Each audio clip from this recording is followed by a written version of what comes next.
Boopy doop. Hello everybody, I am so sorry. That took me a lot longer than I realized, mostly because I realized that I did not finish one of my homework questions. Anywho, we... knew you were there. Hello, music boy, hello. I had to finish one of my homework questions that I had started an hour ago and then forgot. So I finished that up real quick. That took about an extra 3 minutes. Add on to the 7 minutes I was gone. So this is not gonna be different. We're still gonna be reading. What I really want to do is I really want to finish all the last 3 of these chapters tonight, because yeah. So we're going straight to chapter 10. I know we started on 8 last time, but I went on and did chapter 9 by myself. It was excruciatingly painful. It took me 2 days. So, yeah. Anywho, that one talked about, I don't even remember, something about online safety. It was something about online safety. So we'll be moving on to chapter 10. Oof, they actually have an actual...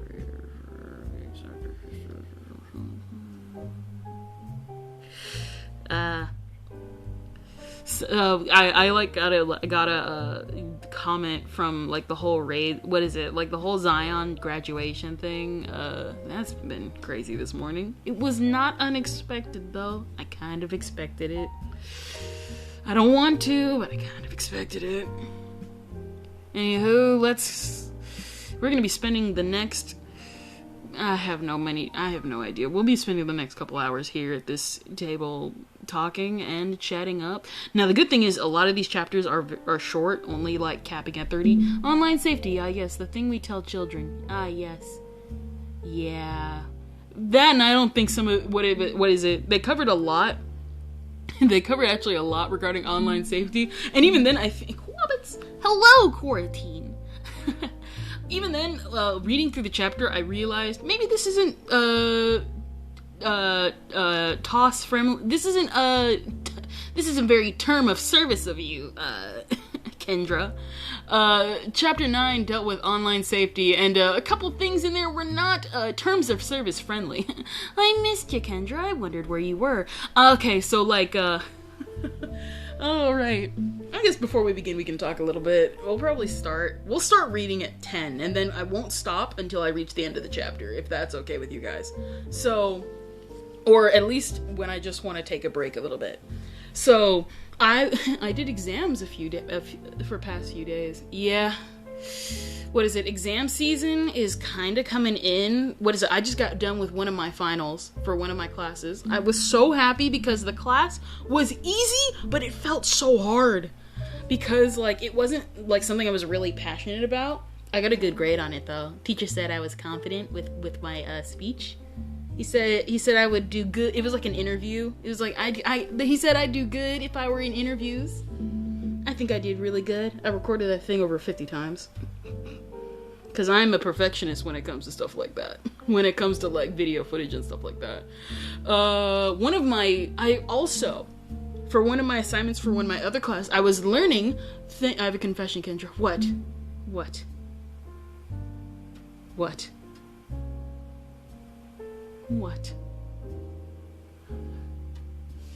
You don't see me, but I'm, like, turning my head in, like, multiple directions.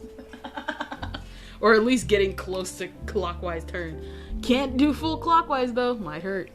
What is it? Out of all the streamers I watch, you have the most simple voice. Really? Dang. Really? Yeah. Really? Oh, no. Oh, granted, people like Okayu. I think my voice is probably somewhere close to, like, Okayu. So I guess, yeah, technically, yeah.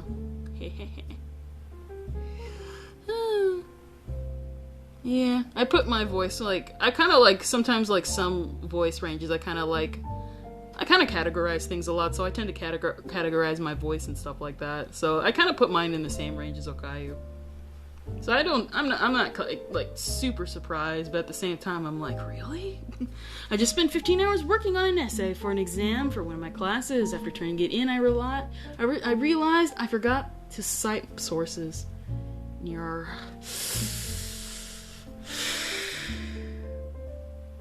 You'll get at least some credit, right?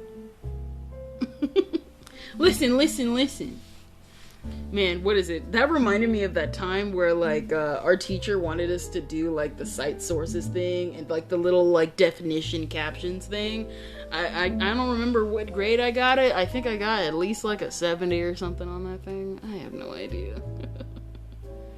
What is it? Oh, yeah, the reason why I was gone. So, the reason why I was gone was, did I tweet about it or did I put it in the Discord? So, funnily enough, finally, Adobe Premiere Pro finally works on this PC. And it worked before, but the problem was that every time I tried to save, it would delete it. It would just shut down the whole program, and then it would like restore the video, so I had to delete it back then. I don't know what I did now that it caused it to not shut down, but I'm learning Premiere Pro for one of my classes, which is good because I want to learn Premiere Pro. I want to learn Premiere Pro just forever. Let's see, what'd you say? To be honest, sources were the lecture recordings and handouts and slides, so it's not like he doesn't know where the data is from. That sounds like a possible driver issue. Yeah.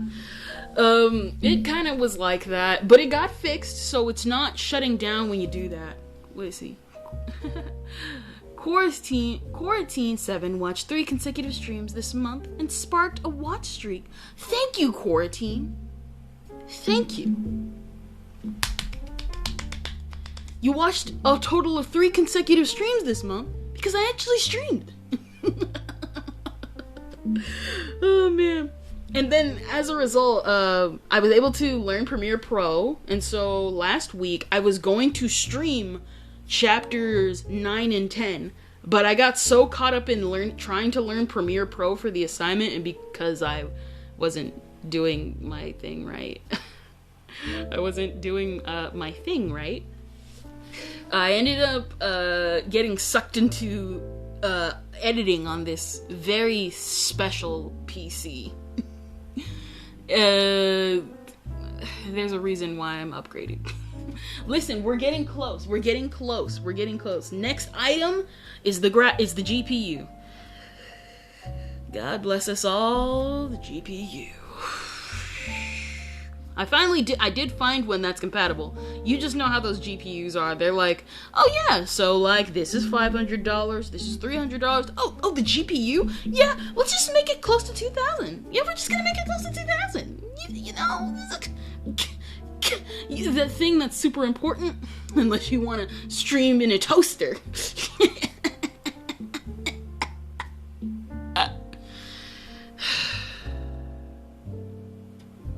Sometimes I wish to myself, self,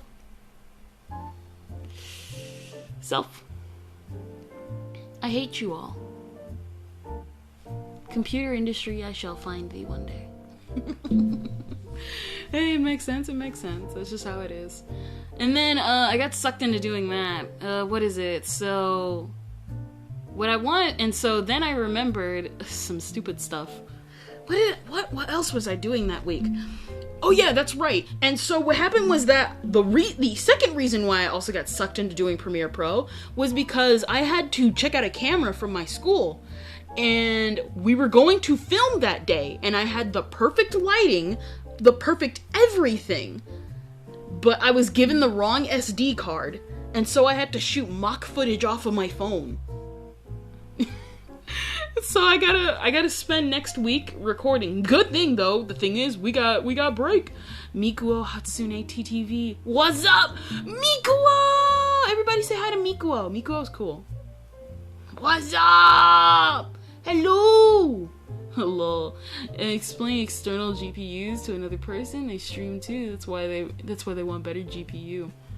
And when I explained that part about price and compatibility, they gave up. I wouldn't be surprised. What's poppin'? I'm pretty good. We just streaming. We're about to read and do homework.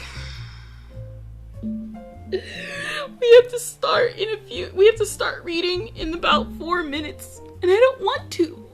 But I have to because I've been putting it off.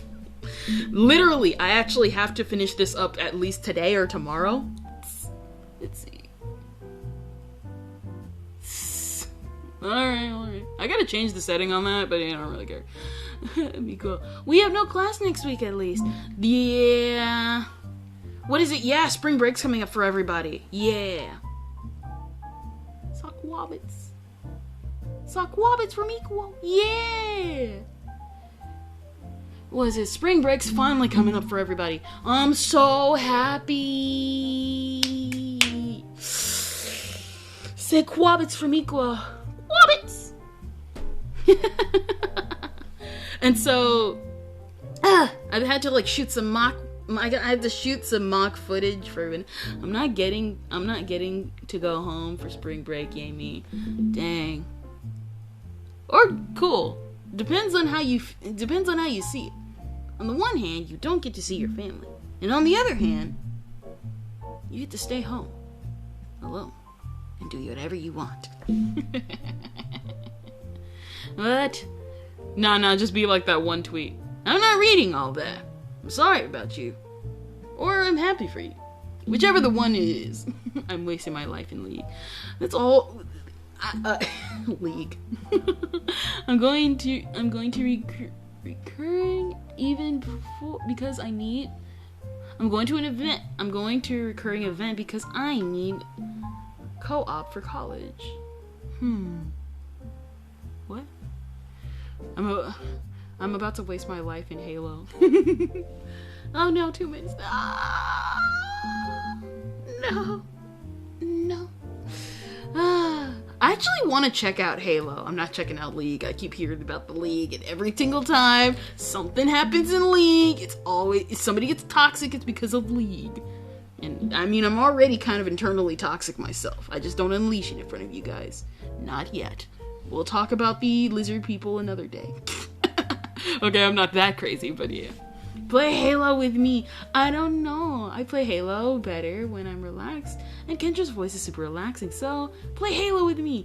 We're going to play Halo. Okay, there are a couple of games I've always heard about for years, but have never played. I've never seen the spoilers for. I have not touched it. Internally. Like, what is it? I've gotten only a little toxic, a little tiny bit political on this platform. Only tiny bits. Don't break me. If we do, I will start screaming at people.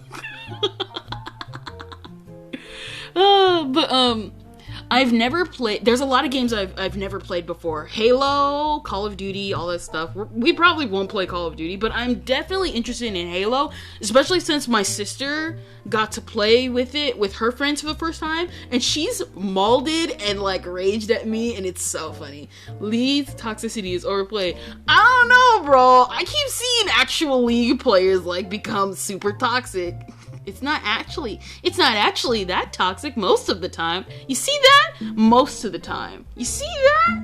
You had to justify it. You're one of the calm League players.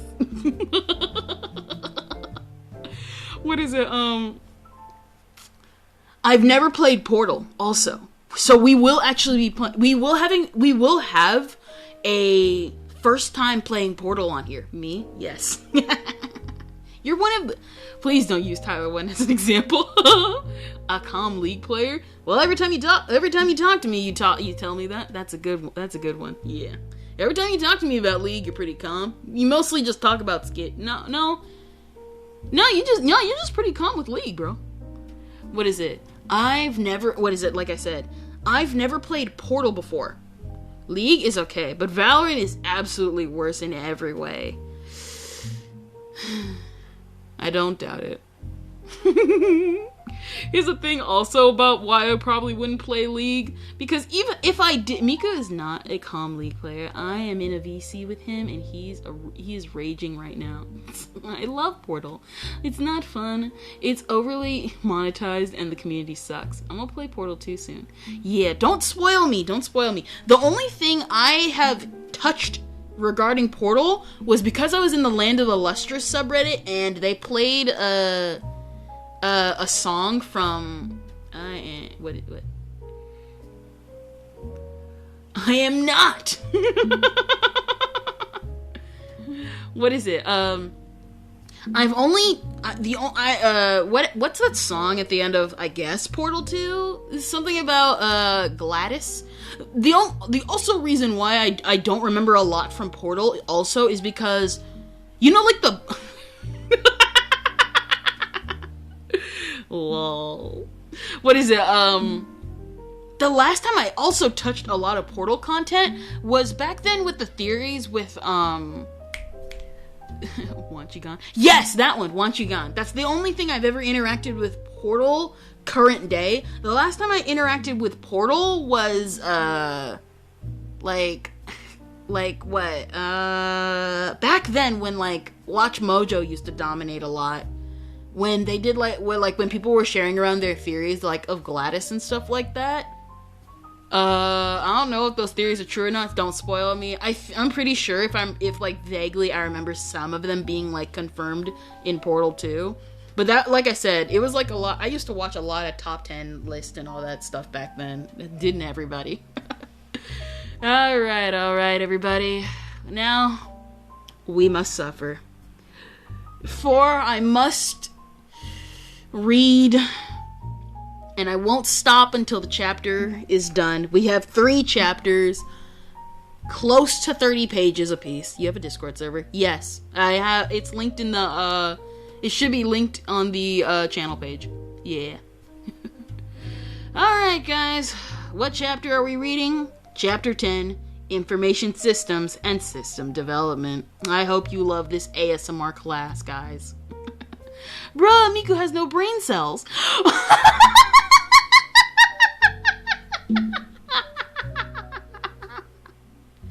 Dang. Remember, everybody, read the rules. Don't be toxic. Don't be weird. Don't be weird. If you're weird, listen, I love you guys, but if you're gonna be weird in the Discord server, then I'm gonna need you out. Only if you're gonna be weird about it. Read the rules. Read the rules. I love everybody, except for... Only Kendra can be weird. Yes. See? Music Boy gets it. Alright, what is an information system? The system is a collection of elements and procedures that interact to accomplish a goal. A football game, for example, is played according to a system. It consists of elements, 2 teams, a playing field, referee, and so on, and procedures, the rules of the game, that interact to determine which team is the winner. A transit system is a collection of elements and procedures, people, buses or trains, fares, and schedules, for instance, designed to get people from one place to another. An information system, IS, is a collection of elements, people, hardware, software, and data and procedures that interact to generate information needed by the users in an organization.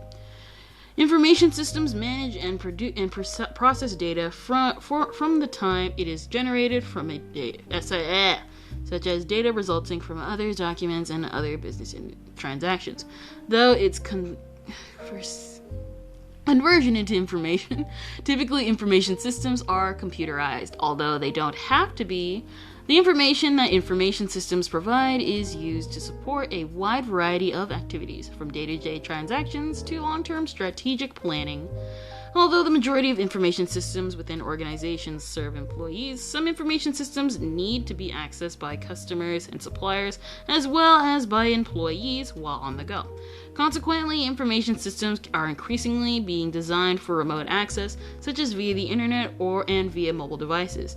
An emerging type of system is the digital ecosystem, which is the collection of people, products, services, and business processes related to a digital element.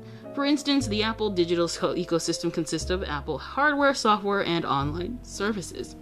Businesses typically use a variety of information systems. These systems are created and modified in a response to changing needs within the organization and shifting Conditions within the surrounding environment. When problems arise in an existing system or when a new system is needed, system development comes into play. In general terms, system development is the process of analyzing a work environment, designing a new system, or modifying the existing system to fit current needs, acquiring any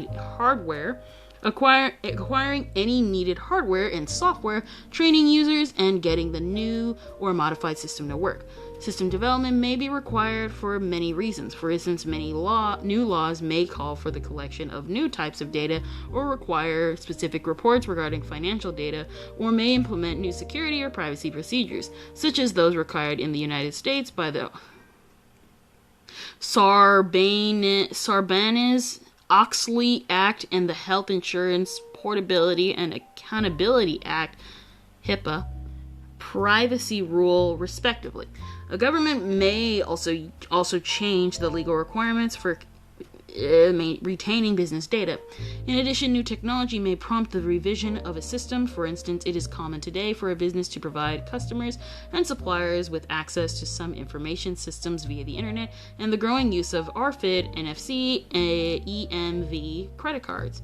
Smartphones and other technologies may require changes to some systems to accommodate that technology. An organization may also make a change to its information system to gain a competitive edge. In the early days of commercial computing, businesses used computers almost exclusively to perform routine processing tasks related to business transactions, such as to process orders and payments. So as time passed, however, it became apparent that computers could do much more than just transaction processing.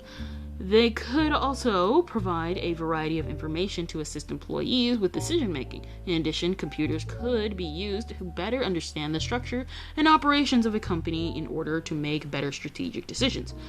Two general concepts related to systems, enterprise architecture and business intelligence, BI, are discussed next, followed by a look at the users of information systems. Enterprise architecture is the conceptual blueprint that defines the structure and operations of an enterprise, a business organization, government agency, or other entity. It provides a detailed picture of an organization, its functions, and its systems, as well as its relationship among these items. The goal of enterprise architecture is to determine how an organization system enterprise architecture organization can most effectively achieve its current and future objectives. Skipped a whole sentence right there. With the complexity of today's systems, enterprise architecture allows managers to better organize and maximize the use of information technology, IT resources, as well as make informed decisions with fewer mistakes. Experts again agree that developing an enterprise architecture is not easy and requires a great deal of time and effort. The first step is usually to determine the existing systems and functions to identify gaps, overlaps, and other possible issues. Enterprise technology development is usually viewed as a long-term process, but after it is in place, it is a valuable tool. Let's see. While enterprise architecture provides an overall picture of an organization, business intelligence, BI, is the process of gathering, storing, accessing, and analyzing data from a company in order to make better business decisions. For instance, BI can help a business identify its most profitable customers and offer them products at the right prices to increase sales, or BI can be used to optimize inventory systems in order to decrease costs while ensuring products are available as needed. Typically, information systems are used to support BI, often in conjunction with sophisticated analysis and modeling tools to analyze data, a process referred to as a business analytics, BA. While in the past BA tools were difficult to work with, today's BA tools, such as digital dashboards that display information from a variety of sources in one location, are more user-friendly. Many of the information systems discussed in the next few sections can be classified as business intelligence systems. Business intelligence systems are often used in conjunction with data stored in a data warehouse, which stores data from an entire enterprise. The data mart stores data in the similar to the data stored in a data warehouse, but is usually smaller and stored data related to a particular subject or department. Data warehouses and data marts typically contain data from a variety of sources, including data from product product sales, and other business transactions. Activities performed via the company website using clickstream data, whatever the heck that is, customer surveys, marketing data, and so on. Data mining, the use of intelligent software to find suitable patterns that may not be evitable otherwise, is often used with data warehouse and data marts to identify patterns and relationships among data. Data mining can be used to identify processes that need improvement. It can also be used for customer profiling, a useful sale and marketing tool to help companies match customers with products they would be likely to purchase. Walmart is one company that uses extensive data mining in order to market specific types of merchandise in its local stores based on a characteristic of the people who lived in that geographical area. Data mining used in conjunction with website data is referred to as web mining. The analysis of text-based data, such as an online form, emails, and call center notes, are referred to as text mining. Mining and analyzing data from blogs and social media websites, such as moderating customer sentiment and analyzing comments about company products and competitive products, is called social media analytics, and the various forms of data mining can be used to generate information using a useful for decision making that would otherwise be too time consuming and expensive, or even impossible to generate manually. The massive amount of data, transaction data, email messages, social media posts, and so forth, generated today is collectively referred to as big data, and according to IBM, amounts to 1.5 quintillion bytes of data per day. Big data is difficult to process using traditional techniques due to its size. Consequently, big data analytics has emerged and is evolving to meet current needs. One rapidly growing area is predictive analytics, which use analytical tools to predict future outcomes. For a look, no. Alright, I thought I saw one of the comics move. Some information systems are very specialized and are used by just one individual or department in an organization. Others are more general purpose and may be used by nearly all employees. Systems that are used by entire enterprises are referred to as enterprise systems. Systems that link to multiple enterprises, such as business and its suppliers and other business partners, and are often called inter-enterprise systems. What? While some information systems may be used by all levels of employees, others are designed for management decision making. Information systems can provide managers with efficient access to the information they need when making decisions. However, in order to do this, information systems must be set up to deliver the correct information to the manager at the right time. Managers are usually classified into three categories: executive, middle, and operational, based on the job functions they perform and the type. Based on the job functions they perform and the types of decisions they make. These positions are often pictured as a management pyramid. To illustrate their usual ratio and hierarchical ranking system, executive managers are fewer in number and at the top of the pyramid, and the operational managers are the greater in number and near the bottom of the pyramid. A pyramid scheme. It also includes other users of information systems, namely non-management workers and external users, such as customers, suppliers, and strategic partners. Managers most often manage the employees who are one level below them on the pyramid.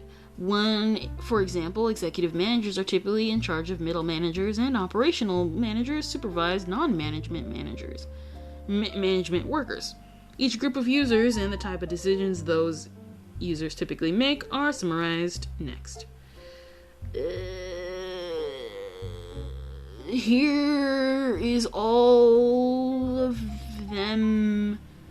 I'll look back at it when I go through the test. Office and user productivity support systems. Computers are widely used to increase productivity and facilitate communications in the office. The combination of hardware, software, and other resources used for that purpose is collectively referred to as office system. or an office information system. Office systems are used by virtually all employees. Some examples of office systems are described next. Document processing systems. The cornerstone of most operations is the document. Memos, letters, reports, manuals, forms, invoices, and so forth. Consequently, a major focus of office systems relates to the electronic creation, distribution, and storage of documents, sometimes referred to as document processing, Although the predicted paperless office has yet to be materialized, and some in the industry are not sure it will anytime soon, most business documents today are stored digitally. Document processing systems include the hardware and software needed to create electronic documents, such as the ones created using the Office suites discussed in Chapter 6 and the digital forms discussed in Chapter 4, as well as to convert printed documents into economic form so they can be processed or archived electronically. To help store, organize, and retrieve documents once they have been created in or converted to digital form, a document management system (DMS) can be used. A DMS can store documents that may be needed on a regular basis, as well as documents stored for archival purposes. Document management systems can include images, media files, and other contents. In addition to conventional documents are typically called content management systems, CMS. For instance, a DMS can be used for normal office documents such as letters, forms, reports, and spreadsheets, while a CMS can be used for the vast amount of electronic data such as patient data, test and lab results, and digital x-rays. Medical offices and hospitals need to store and access today. Using digital versions of documents has many advantages, including increased efficiency, better service, and a reduction of errors. For instance, hospital information systems can enable physicians to remotely access patient records and x-rays. They can also reduce medication errors because medication bottles and patients' wristbands can be scanned to confirm a drug and its dosage match that patient before the drug is administered. The use of these e-health systems, including the use of electronic health records, EHRs, is becoming the norm. In fact, healthcare information technology is considered one of the fastest growing industries in the United States. This is going under the educational category. The various forms of communication systems is in many organizations include email, messaging, voice, video conferencing, collaborative work group computing, and telecommunicating. These systems discussed detailed Chapter 7 allow employees to communicate with each other, blah, blah, blah, blah, blah, as well as business partners. Virtually all organizations carried out a number of routine structured business transactions, most of which involve some form of tedious record keeping. These operations, such as payroll and account receivables, oh man, do I have stories about payroll, inspired some of the earliest commercial applications for computers. Because these systems involve processing business transactions, paying employees, and recording customer purchases and payments. For instance, they are called Transaction Processing Systems, TPS. TPS transactions are typically processed in real time. That is, data in the system updated as the transactions are entered.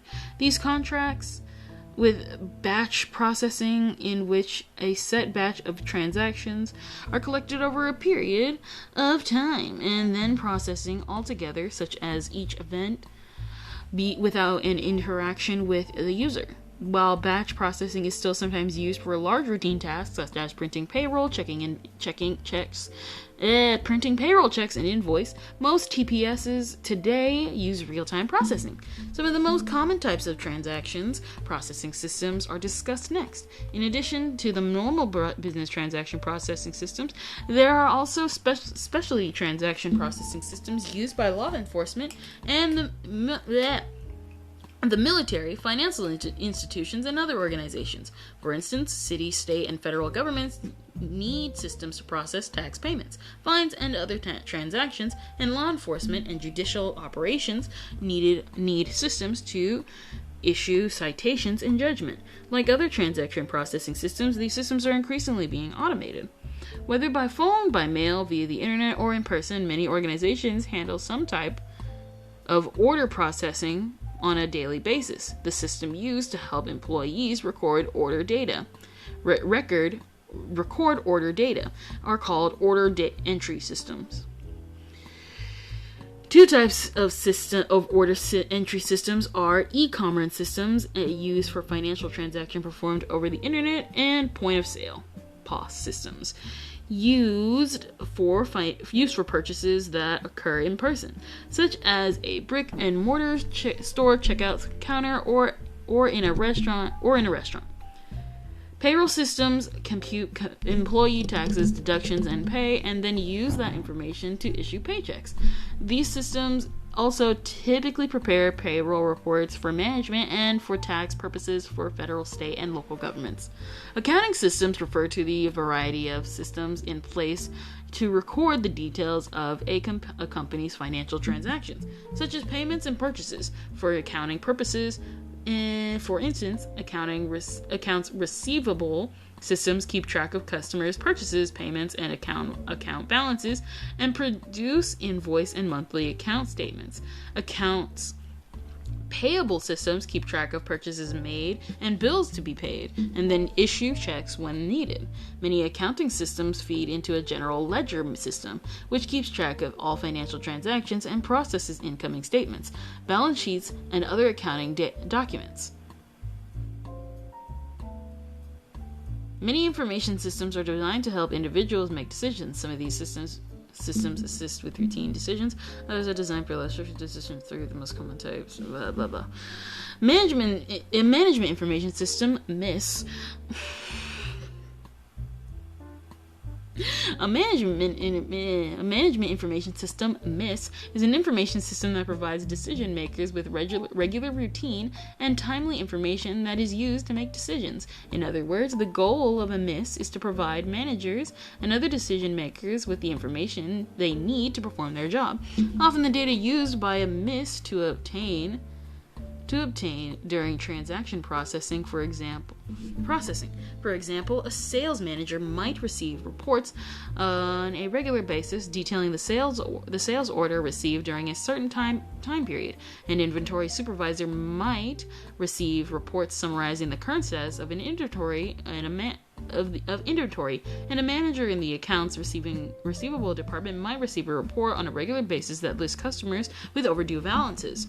These three types of reports are called detailed, summary, and exception reports, respectively, and are the three primary types of reports that a MIS generates either on paper or via a dashboard. The information generated from a MIS is most frequently used to make moderately structured middle management decisions that often focus on the efficiency of the company. A decision support system is an information system that is also used to help make a decision. Unlike the most structured transaction processing and management information systems, however, decision support systems are most often used by middle and executive managers for unstructured decisions. Unstructured decisions often need to be based on unpredictable events or incomplete knowledge, as well as a qualitative instead of quantitative data. DIS may incorporate data from internal within a particular enterprise and external outside of the enterprise sources. External data used in a DIS might include interest rates, current construction costs, consumer confidence index numbers, and the Dow Jones Industrial Average, and other economic indicators. Specifically targets to upper management is called an executive information system, ICE. Decision support systems are used for a variety of applications in a diverse group of industries, including making business management decisions, making agricultural production decisions, scheduling and modifying routine of trucks, planes, and other transportation vehicles to react to real-time changing events such as new pickups for a delivery vehicle, and assisting healthcare providers with the clinical decisions such as diagnosis and treatment. A geographical information system, GIS, is an information system that combines geographic information, such as maps and terrain data, with other types of data, such as information about customer sales, population, income, and so forth, in order to provide a better understanding for the relationship between the data. This output is typically in the form of data superimposed on maps, which allows decision makers to see relationships, patterns, and or trends that they may not see otherwise. It just is commonly used to make a variety of decisions that involve locations, such as finding the best location for a new store, analyzing the flood or tornado risk for a particular home or neighborhood, developing a regional marketing, developing regional marketing plans, or detecting crime patterns for specific geographical locations. For example, visualizing potential locations for a new store on a map, along with the data representing other factors such as traffic, population, weather, housing prices, household income, crime statistics, and possible environment concerns like wetlands and protecting species that might hamper construction, can help a management select the optimal location. These are also an essential component of emergency response and disaster relief systems. They are used to build search maps for rescue workers, to translate street addresses for survivor requiring helicopter rescues into map coordinates for the helicopter pilots, and to create map illustrating various issues such as where electrical power has and has not been restored. The process of gathering, processing, and interpreting geographical information is referred to as geomatics, an emerging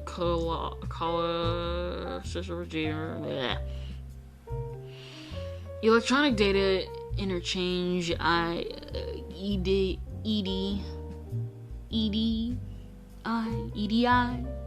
EDI refers to the transfer of data electronically between the companies using networks such as the internet.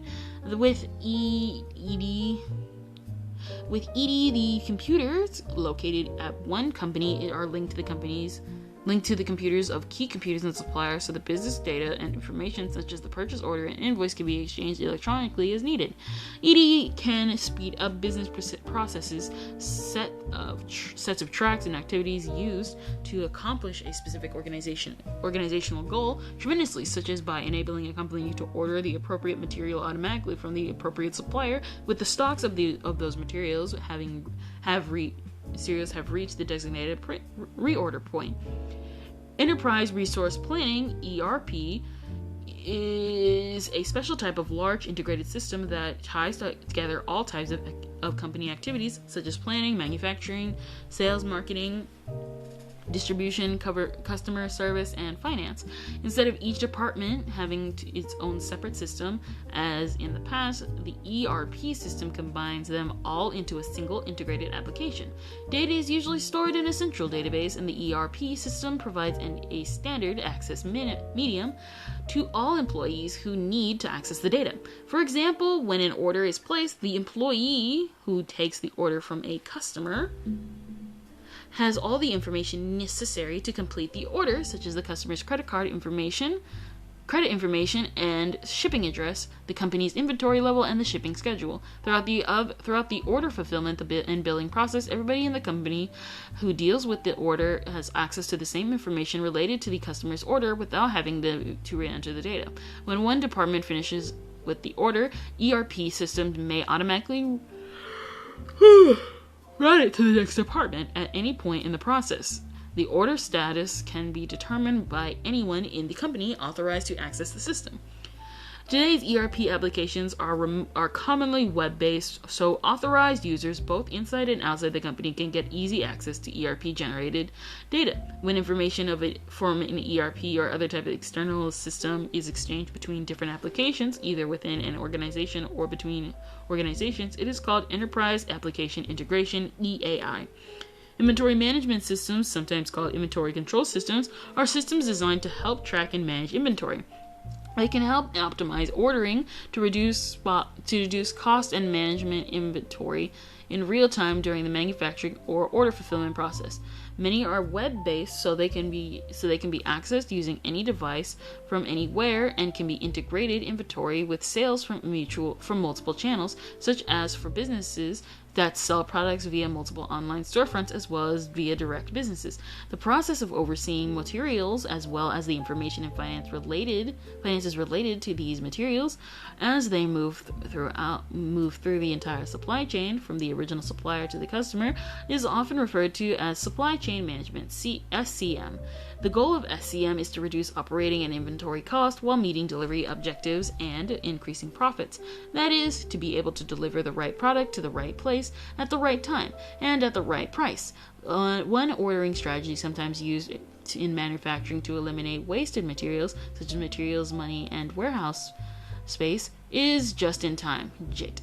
With JIT system inventory, production resources, and finished products are limited to the right number at the right time as required to fill orders. Some inventory management systems go beyond these management inventory to acting as a complete distribution system including inventory, order, shipping, and transportation management, among other features. This type of system is often referred to as Warehouse Management System, WMS. Increasingly, inventory management and warehouse management systems use RFID technology in addition to barcodes to track inventory. Product Lifecycle Management, PLM, systems are designed to manage a product as it moves through the various stages of its life cycle, from design to manufacturing to retirement. PLM systems organize and correlate all information about a product, such as specifications, quality history, customer feedback, research and test results, and sales history, to help companies improve products, create and manage the production of products more efficiently, get more products on the market faster, and increase product profitability.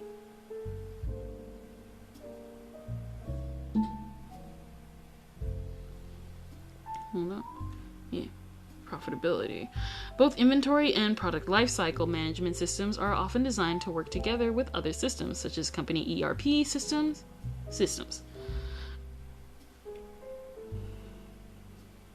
The purpose of computer-aided design, CAD, is to reduce the time designers spend developing products. CAD software, such as AutoCAD, is available to help design buildings, bridges, and other structures, design new products, design mechanical and electrical systems, create landscapes and interior designs, design 3D rendering of items to be printed using a 3D printer, and so forth. Advantages of CAD include the ability to make modifications to the design more easily and quickly, as well as to test it under simulated conditions, such as testing the design of a new building for earthquake stability to determine if the design is competent with current regulations or if it needs revision.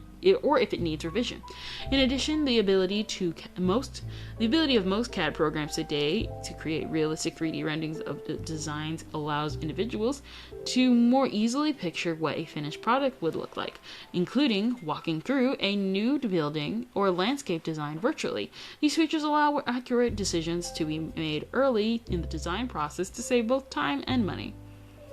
Computer-aided manufacturing, CAM, is used to help manage manufacturing operations and control the machinery used in those processes. For instance, computers can open and shut valves as directed by their programs, shape and assemble parts to create products, and control the robots, discussed shortly, used to create manufacturing processes. CAM is widely used today to build cars, ships, and other products, monitor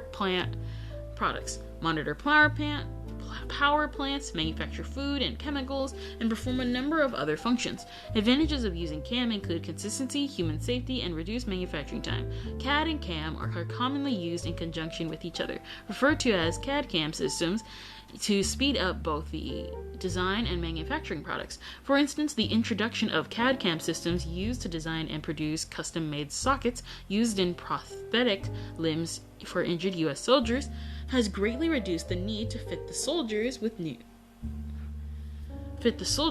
limbs. Using these systems, a mold of the socket can be created in 20 minutes or less, which is significantly faster than a plaster cast mold that might take a day or two to create.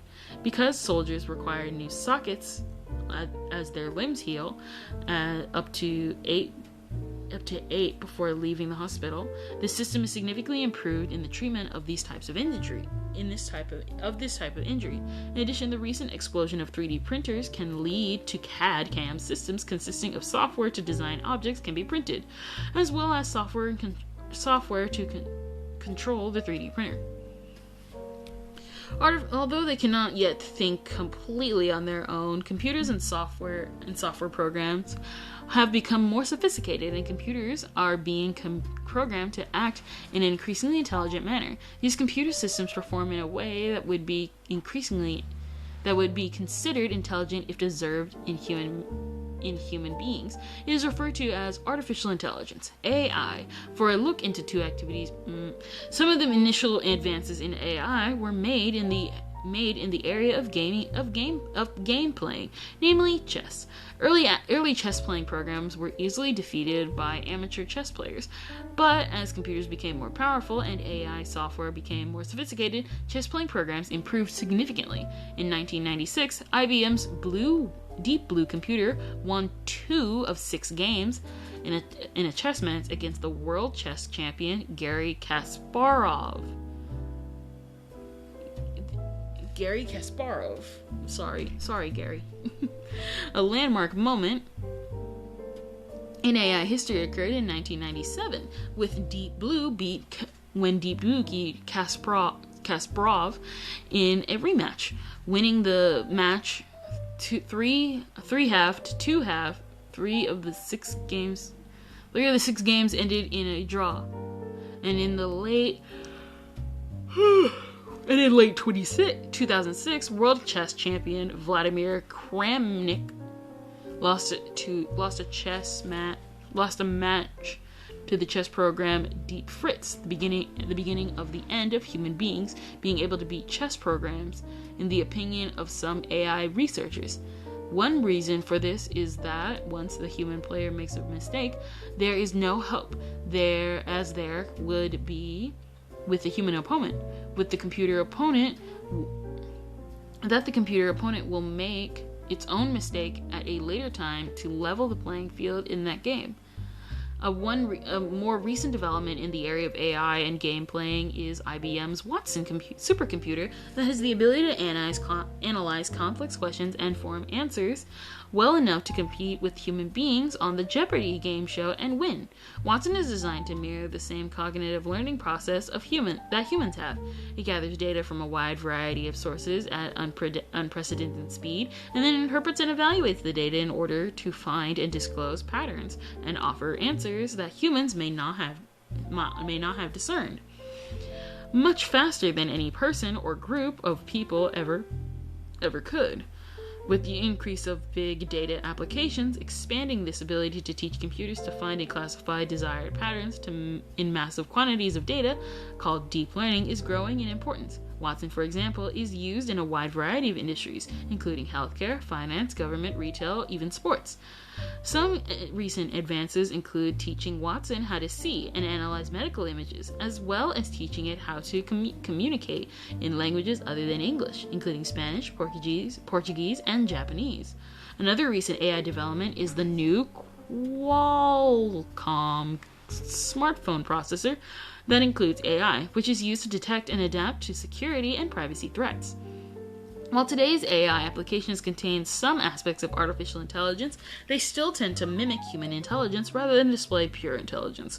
Technology advances will undoubtedly help AI applications continue to evolve and become more intelligent and sophisticated in the future. However, just as the debate about what constitutes intelligence in non-humans will continue, so will the debate about how far we as a society should delve into the area of artificial intelligence. Systems that are artificial intelligence are called They just repeated that sentence again. Spent all that reading and then they were going to be like, did you know that artificial intelligence means AI again? What is it? Let's see. Intelligent agents, also called virtual assistants or smart assistants, are programs that perform specific tasks to help make the user's work environment more efficient and entertaining. Typically, the agent program runs in the background, and until it is time for the agent to perform the task, it's usually modifies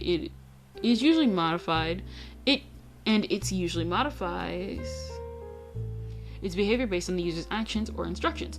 Intelligent agents are found in the website as well as incorporated into software programs and mobile operating systems. Some specific types of intelligent agents include the following. I'm not reading all of this, but application assistants, chatterbots, personal assistants, shopping bots, entertainment bots.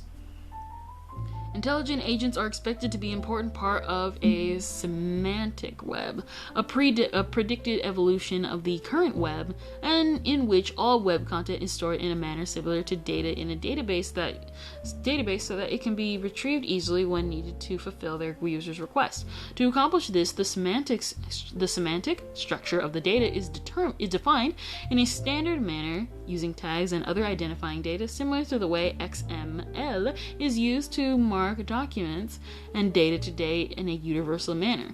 Whether it is the semantic web, viewed as part of the next generation Web 3.0 by some, actually arrives in the format in which it is envisioned, remains to be seen. Expert systems are software programs that can make decisions and draw conclusions, similar to human experts. Expert systems have two main components: a knowledge base, database that contains text message, facts, text message by a human expert, and rules that the expert system should use to make decisions based on those facts, and and an inference engine, a software program that applies the rules to the data stored in the knowledge based in the order to reach decisions. For instance, an expert system used to authorize credit card purchases would have a knowledge base with facts using customers and rules about a credit authorization, such as do not automatically authorize purchase if the customer has exceeded his or her credit limit. Expert systems are widely used used for tasks such as diagnosing illnesses, making financial forecasts, scheduling routes for delivery vehicles, diagnosing medical problems, and performing credit authorization. Some expert systems are designed to take the place of human experts, while others are designed to assist them. For instance, medical expert systems are often used to assist physicians with patient diagnosis, suggest possible diagnosis based on the patient's symptoms, and other data supplied to the expert system.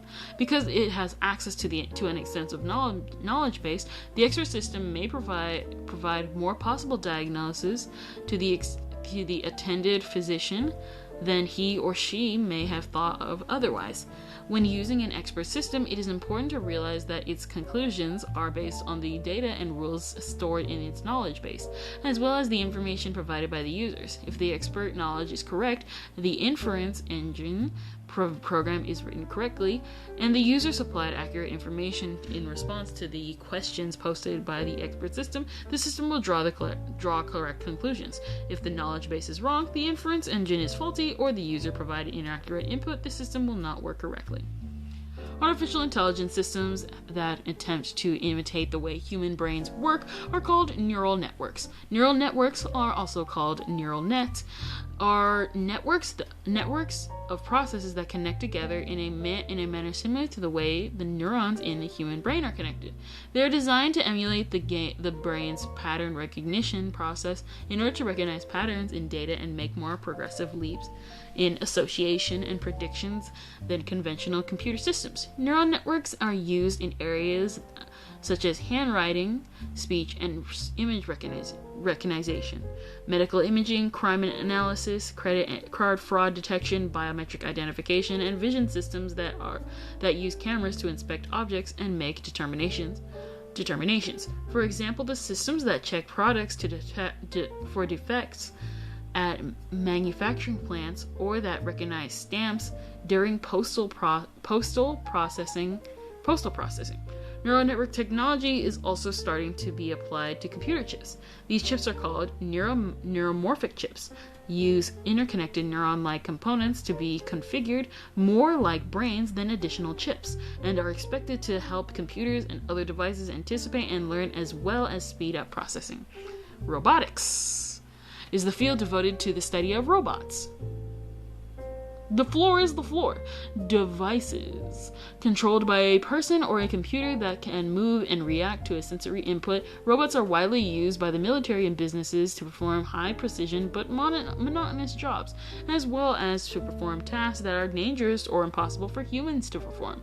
There are also robots designed to perform personal tasks for individuals. The appearance of robots varies depending on their purpose, such as robot arms permanently connected to an assembly line, robots built on sturdy mobile platforms designed to travel over rough terrain, robots with fins for water tasks, robots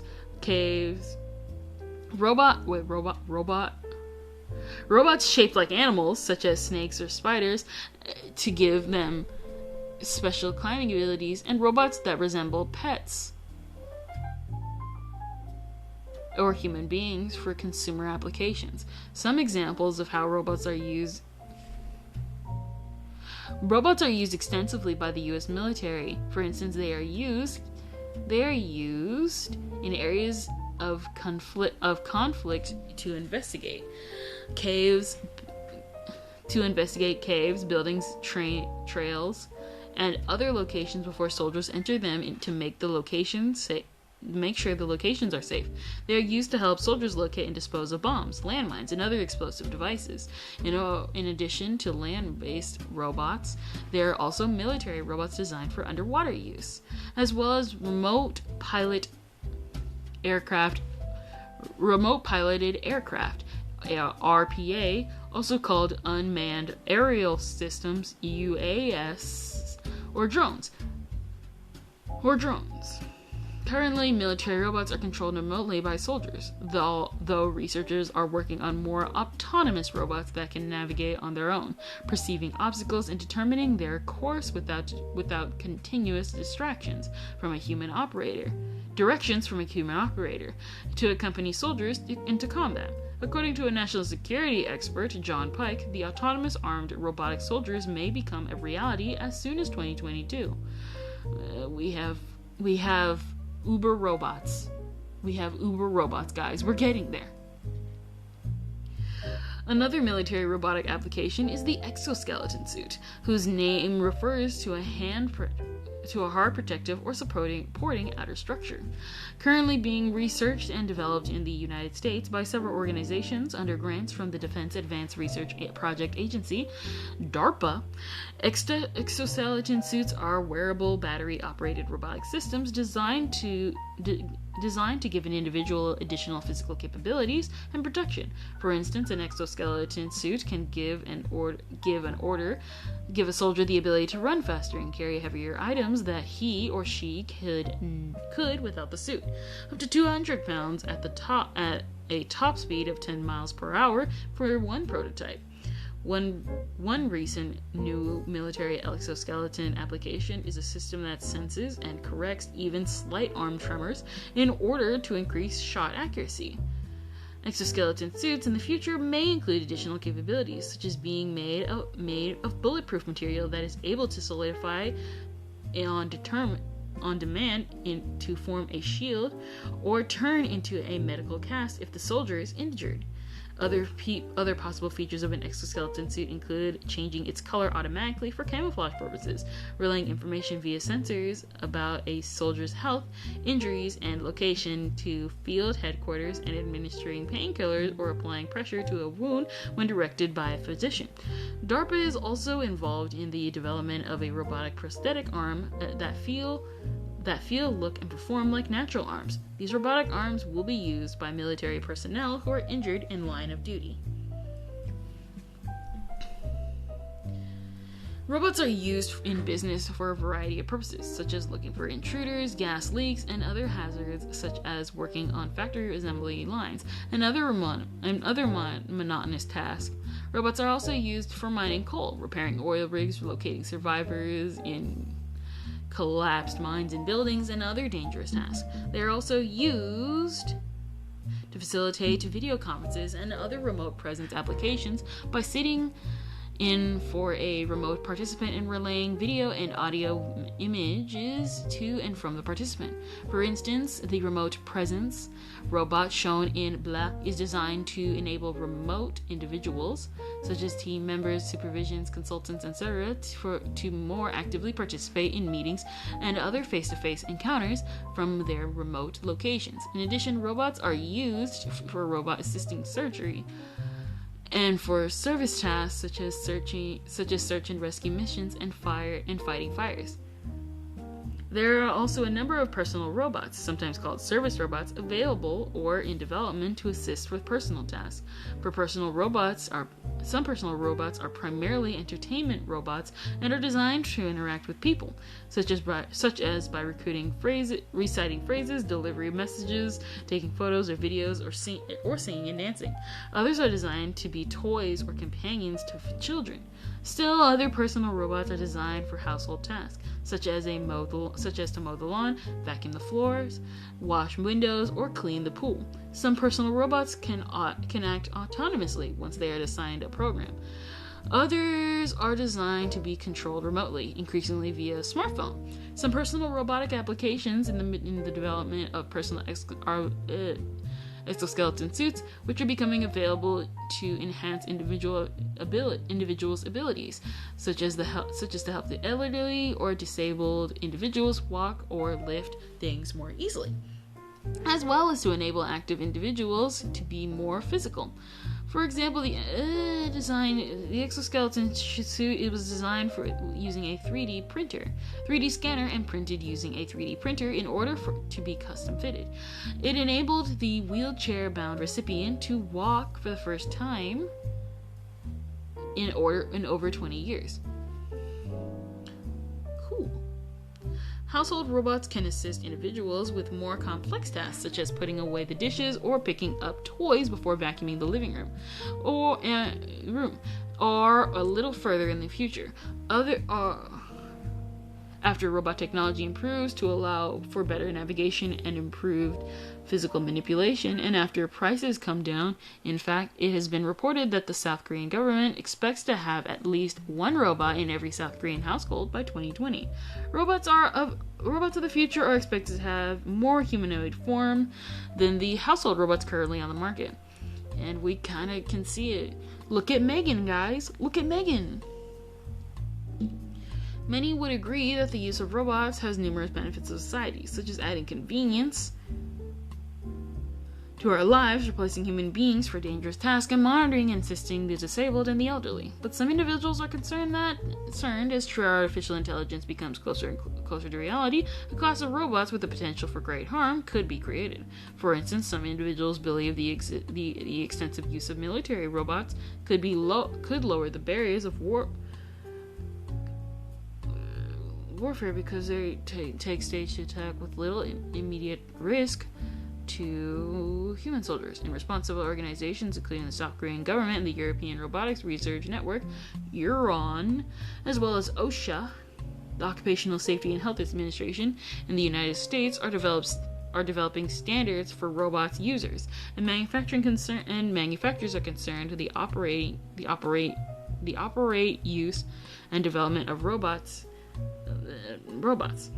The U.S. military is also studying ways to ensure robotic soldiers can be programmed to recognize and obey internal international laws of war and the U.S. military rules of engagement in order to prevent them from performing acts such as firing. Oh no! We'll skip that part a little bit. Regardless of the process. I'm sorry!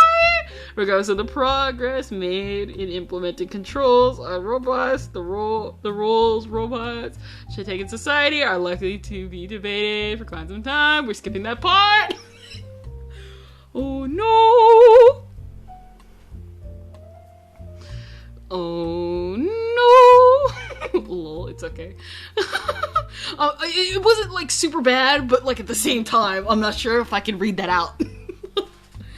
It was kind of getting a little bit iffy there with sentient robots who can't be controlled. Yeah.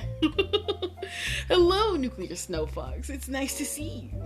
We are reading until the end of this chapter, so I shall get back to any comments you guys have at the end of this thing. We're almost done with chapter 10. The Information System IS Department, also called the Information Technology IT Department, is responsible for developing, running, and maintaining the computing devices and information systems in an organization, as well as processing the vast amount of data that passes through the organization to keep the critical systems, such as transaction processing systems, running smoothly. The IS department varies in structure from one company to another, but includes most, if not all, of the technology personnel from one organization. For instance, the IS department may include the people who design and implement information systems, the people who provide support devices, support services to computer users, the people who create and manage networks and database, and the people who secure the company's systems and networks from unauthorized access. The IT person most involved with system development is the system analyst. When a new system or system modification is needed, the system analyst manages the necessary activities related to the design and implementing the new or modified system throughout all stages of the system development process. Another individual critical to system development is the business analyst, who is in charge with making sure that the new system meets the business requirements of the organization. Other key individuals, including the application programmers who code the computer program to perform the task specifically in the design specifications, the operation personnel who manage day-to-day processing once the system has become operational, and the security specialist who is responsible for securing the organization hardware, data, and software. In some organizations, the system analyst takes the role of some of these other individuals in addition to the traditional system analyst responsibilities. New technologies such as 3D printings, the IoT, autonomous robots, and drones have become mainstream, or new types of security risk appear. Demand for new IT positions are created. For example, one IT specialty area with high demand is cybersecurity. U.S. corporations, as well as government agencies, are recruiting cybersecurity specialists to protect network against hackers or other criminals. An emerging new tech-related position is the Chief Data Officer or Chief IoT Officer, which is charged with maintaining an IoT-generated data and coordinating the development of connected products. When organizations hire an outside firm to perform specific tasks, it is referred to as outsourcing. System development can be outsourced, but is typically just specific development tasks, such as creating a new software program or web application. That is outsourced, not an entire system development process. Many companies also outsource a variety of outgoing tasks, such as customer service, technical support, credit card processing, and payroll accounting. Much of outsourcing today is offshore, that is outsourced to another country. In the United States, business tasks are often sent to India, China, and the Philippines. The use of nearshoring, outsourcing a nearby country, such as Canada and Latin America for U.S. companies, is also growing. Latin America is especially attractive for many U.S. companies today for customer service and other tasks that involved direct communications with customers because of America's large Hispanic market. Many outsourcing firms have a fixed location from which workers operate, but a growing trend is home sourcing, also called home shoring, that is outsourced outsourcing work to home-based workers. Originally call center type work, such as customer service, was the most common type of work home sourced. But today, home sourcing has evolved to include professionals such as architects, accountants, educators, editors, and more. The home-based workers can be employees of a company who telecommunicate from home, but are more often temporary workers, such either self-employed individuals or individuals working for a home-sourced company. In either case, advantages for the worker include convenience or no commuting time or expense. Employers benefit because they may be able to get more experienced and qualified workers, such as experiencing retired workers or educating stay-at-home moms. Another source of option is crowdsourcing, that is, outsourcing a task to a large, specifically undefined group of people. Crowdsourcing takes place via the internet and is sometimes used by businesses to solicit free feedback on a product or service, often via social media channels today. It is also used to locate individuals who will be paid to perform a service. For instance, the CrowdSpring crowdsourcing marketplace allows individuals and businesses to post specifications and pricing for design and other creative projects. Designers submit entries and revise them based on feedback, and then the winning design is selected. For a look at one of the primary reasons companies outsource is cost. Because the pay rate is much lower in other countries, the cost savings for offshore outsourcing can be enormous. Outsourcing also allows companies to be flexible with their staffing, using additional workers only when they're needed and hiring the best employees regardless of their physical location. In fact, the term global sourcing and strategic sourcing are now being used in some companies instead of outsourcing to describe the process of hiring employees as needed, regardless of where they're located or if they are employees of the company.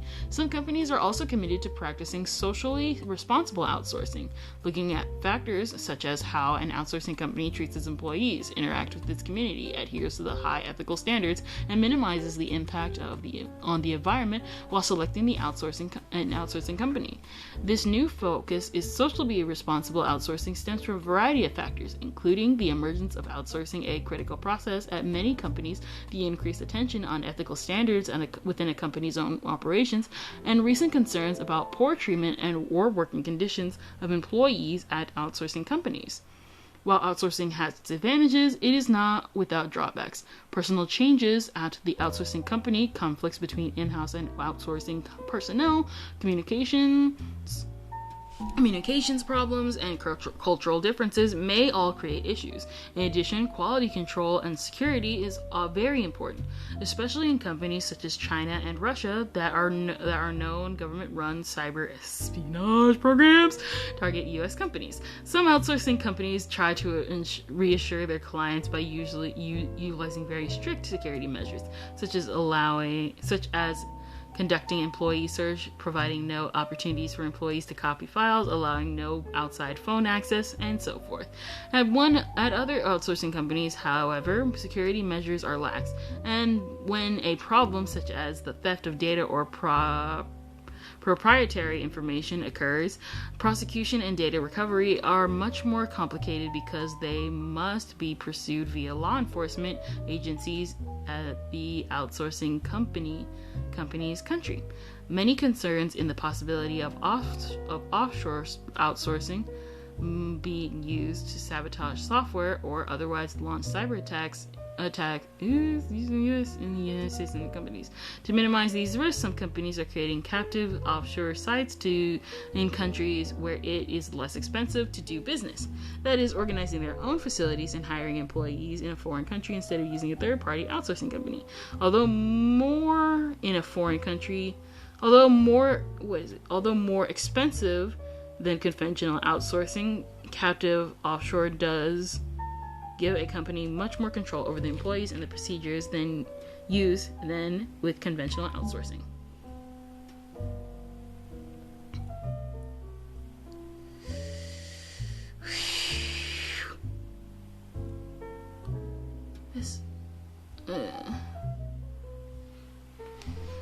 Alright, there are many specific tasks involved in the system development, although the arrangement and order of these tasks may vary from organization to organization and project to project. System development typically involves 6 steps in phases, which make up the system development life cycle. The system development life cycle describes the development of a system from the time it is first studied until the time it is updated or replaced. With proposal for a new system or system modification is submitted, one of the first steps is to conduct a preliminary investigation.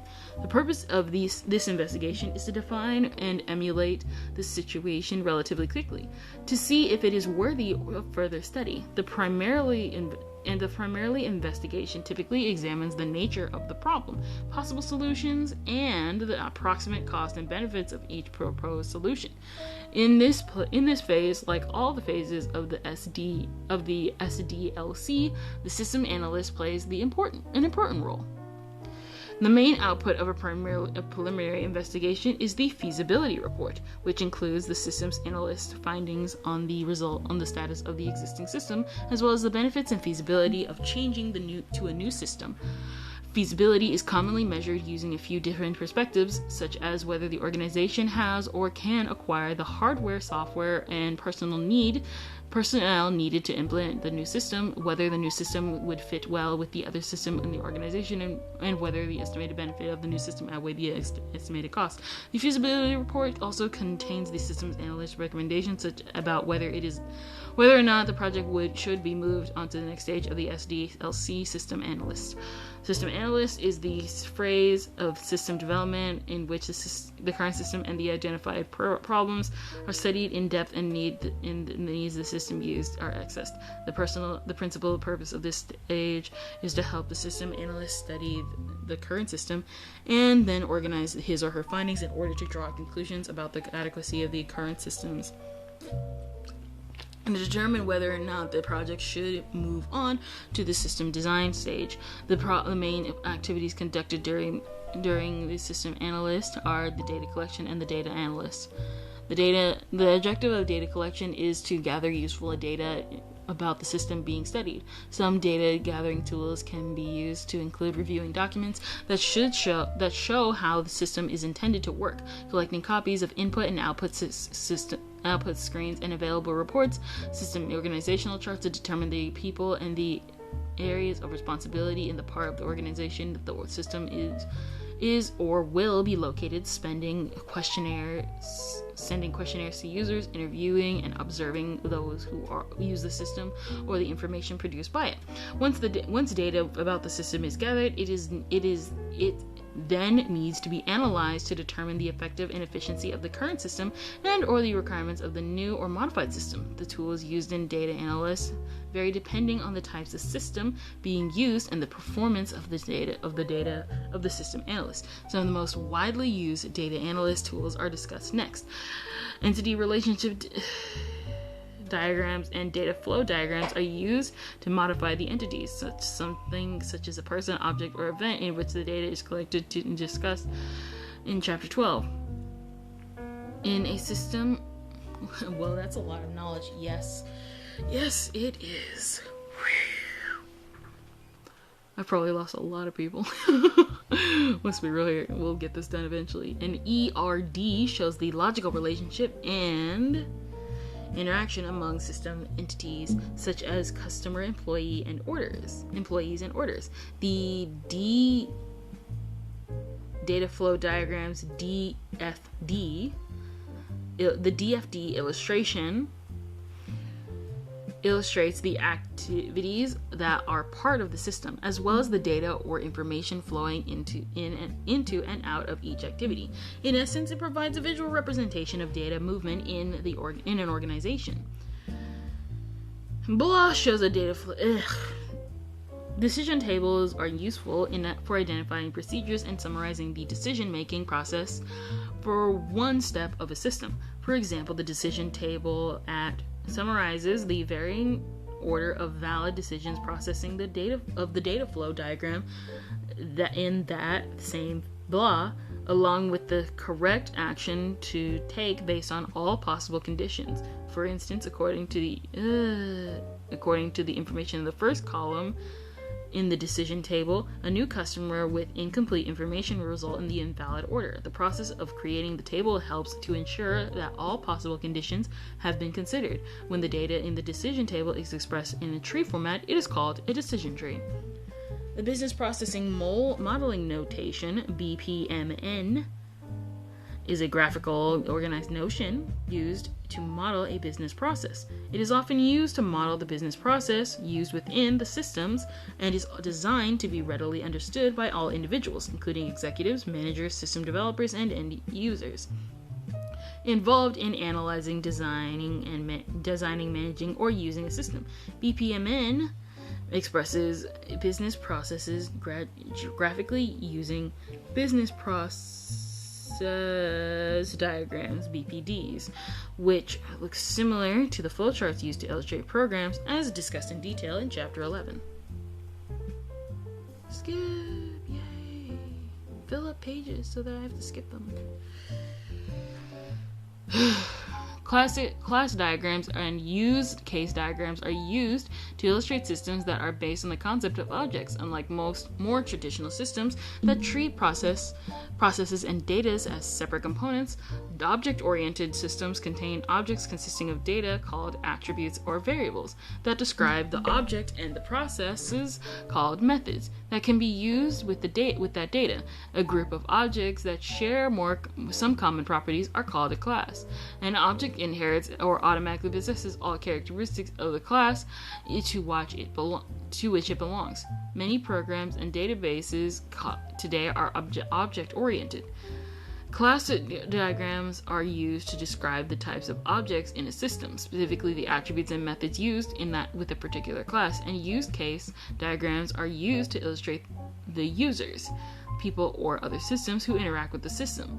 Objects and object-oriented programs are discussed in more detail in Chapter 11. Object-oriented databases are discussed in Chapter 12.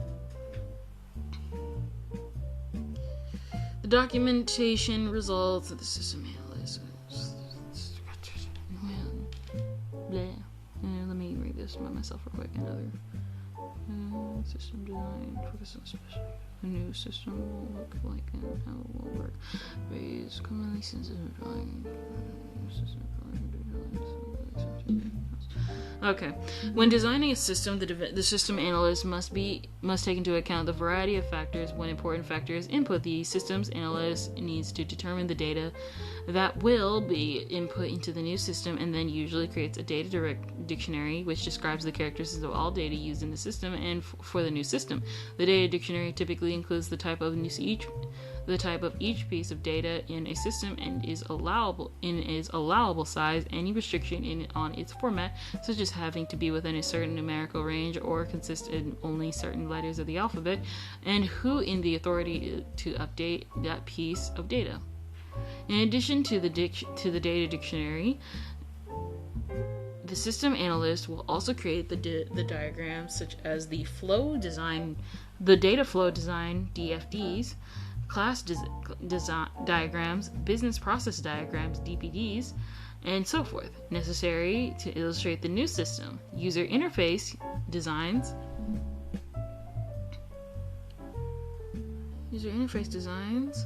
are also typically created to illustrate the input screens, output screens, web pages, and other items that users will use to interact with the new system.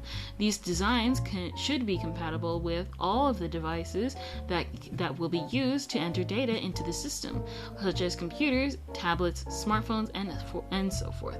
Other factors will be considered when designing a new system, including the devices, processing power, and cloud services that will be required to host and use the system. The other systems the new system might interact with, and the type and format of information that will be output. In addition, the system design should address the security features that will be needed to ensure the data is input correctly and secure against data loss. Other security considerations include restricting physical access to the computers used in the system, adequately securing the network used in the new system, and the necessary backup and disaster recovery procedures. Once the new system has been designed, most organizations will perform a cost-benefit analysis to help determine whether the expected benefit of implementing the new system are worth its expected cost in order to determine if the design of the new system should be implemented. The cost of the new system includes the initial investment in the hardware, software, and training, as well as the outgoing expenses, such as for new personnel, cloud services, and maintenance. Some benefits can be computed relatively easily by calculating the amount of labor the new system will save, the reduction of paperwork it will allow, and so on. These gains are called tangible benefits because they represent qualifiable dollar amounts. Other benefits, such as improvements in customer service and better information supplied into decision makers, are called intangible benefits and are significantly more difficult to express in dollar amounts.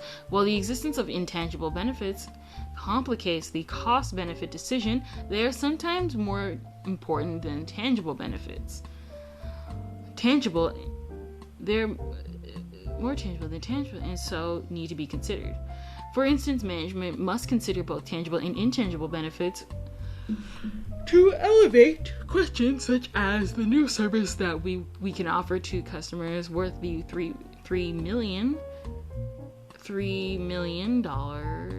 these services will cost us. Blech. I don't even know what I said right there.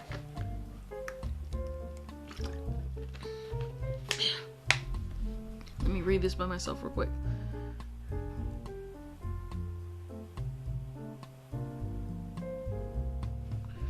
Alright, once a system has been designed and you're falling asleep. It sounds like I'm falling asleep, but I'm just bored. Once a system has been designed and the required types of hardware and software have been specified, the system analyst must decide where to obtain the necessary components. These decisions lie at the heart of the system acquisition phase. While hardware is usually purchased from outside vendors, the software can be developed either in-house or obtained from an outside vendor, depending on the needs of the company and whether or not the company has the necessary staff and other resources for in-house development. This decision is referred to as the make or buy decision. One of the first steps of the system acquisitions phase is determined whether the software needed for the new system should be created in-house or acquired from a software vendor. If there is a commercial pre-written software program, either installed or cloud software, available that meets the specifications of the system that are often the fastest and least expensive option, this is most likely possible for specific but general tasks such as payroll, accounting, and other entry, as well as for common systems used in specific industries, such as hotel reservations and construction management systems. Although the basic features of a purchase program cannot usually be altered without violating the software license, sometimes the programs allow for some customization, such as adding a company logo to reports or creating custom input screens. The most time-consuming and expensive buy option is having the necessary software developed from a company that specializes in creating custom systems. 3 types of acquiring a hotel reservation. While 2 of the options shown installed software and the cloud service shown installed software and cloud software allow for some customization, changing the label on the input screen, adding the company logo and photographs of the hotel, changing the number and types of rooms, and so forth. They likely would not meet system specifications quite as closely as custom software would. Consequently, some compromises might be necessary in order to use these first 2 alternatives. However, if installed software or cloud software adequately meets the need for the new system, it is a significantly less expensive option compared to compared with purchasing a custom software program. If an organization decides to develop its own custom application software instead of acquiring software from an outside vendor, it moves into the program developing process. This process used in the system specifications generated in the system design phase of the SDLC and continues throughout writing, testing, and maintenance of the program. Once the program development lifecycle (PDLC) has been complete, the system development lifecycle continues, just as it would if the software had been purchased. RFPs and RFQs. Once it has been determined which specific type of hardware and or software must be obtained for the new system, some organizations may go directly to the strategic partner to purchase the necessary items. Other organizations may choose to or may be required, as is the case with items over a particular dollar amount that will be purchased with public funds, to prepare a request for proposal, RFP. This document contains a list of technical specifications for the equipment, software, and services needed for the new system, as determined during the system design phase. The request that vendors propose products that meet those specifications. If the organization already knows exactly which hardware, software, and services it needs from vendors and is interested only in a quote on the specific list of items, a request for quotation, RFQ, that names the desired item and asks only for a quote may be used instead. In either case, the RFP or RFQ document is made available for potential vendors, such as by being mailed to a list of vendors who have participated in the past, or by being advertised in a posted document or newspaper notice. Each interesting vendor then sends a response, called a bid, back to the initiating organization, indicating its recommended solution and the price for an RFP, or just the price for an RFQ. I don't even remember did I read RFQ? I don't even remember. I looked at it. Once vendors have submitted their bids in response to an RFQ or an RFQ, the requiring organization must decide which one to accept. Organizations typically have procedures in place to evaluate bids fairly, in order to identify the bid with the lowest price that meets the necessary criteria. Part of the evaluation may include the use of a benchmark test, which is a systematic process for evaluating hardware and software. To evaluate the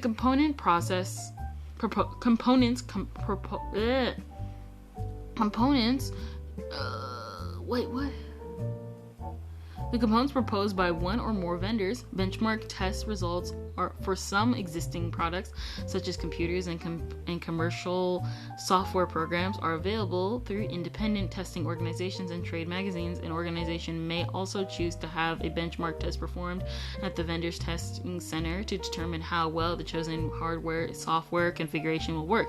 If the hardware to be used in the new system is already in place in the organization, another alternative is installing a demo or trial version of the already in place of the proposed software on the hardware to see how the software performs. Although benchmark tests for the product under consideration may be difficult to find or perform, the results of these tests, when available, can be helpful in evaluating bids for proposed products. Let me see.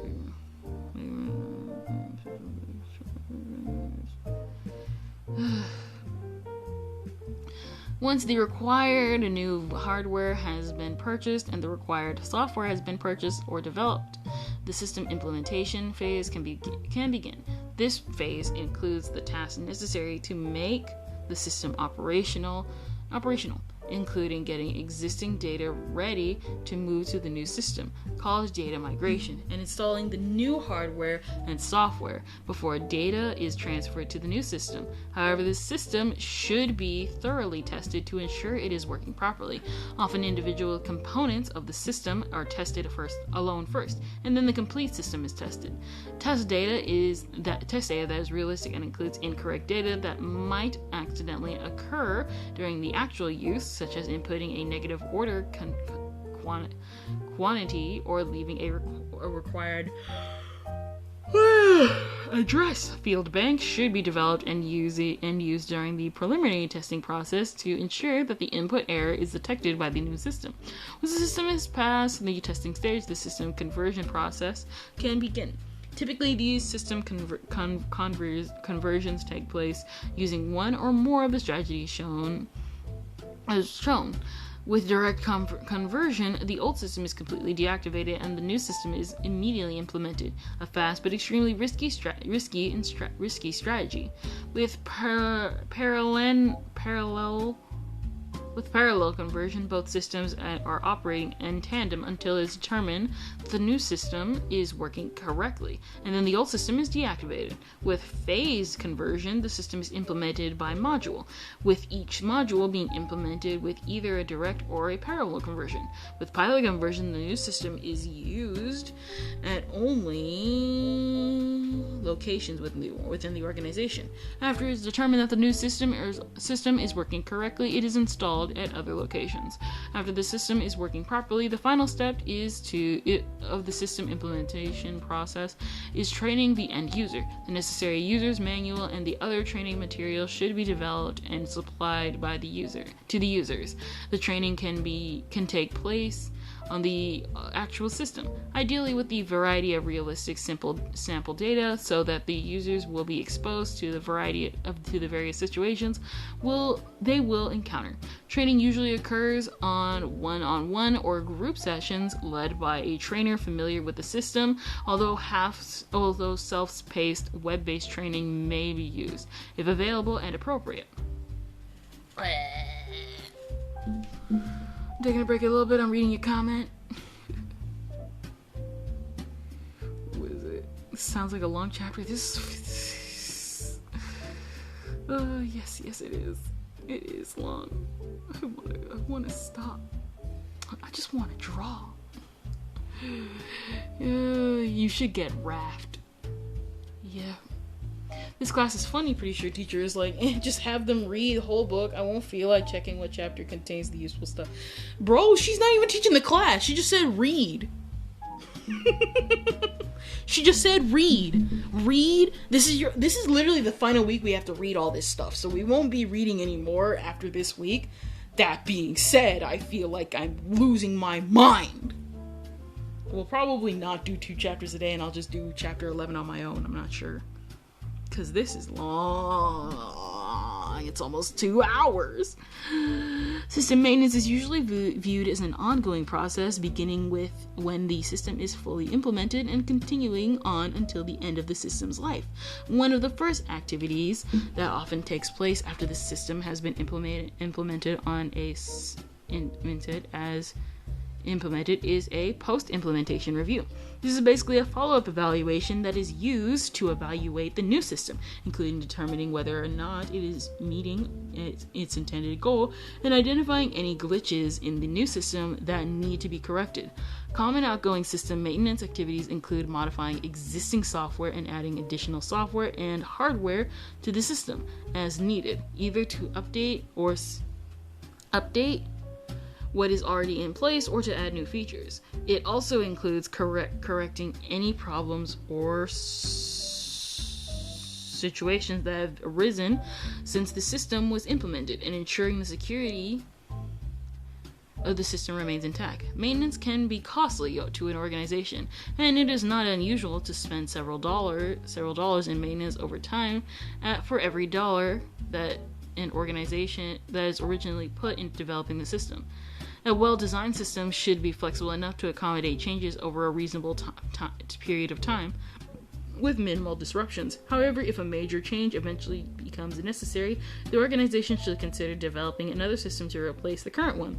At this point, the system development lifecycle beginning with the preliminary investigation begins again. Let me read this on my own.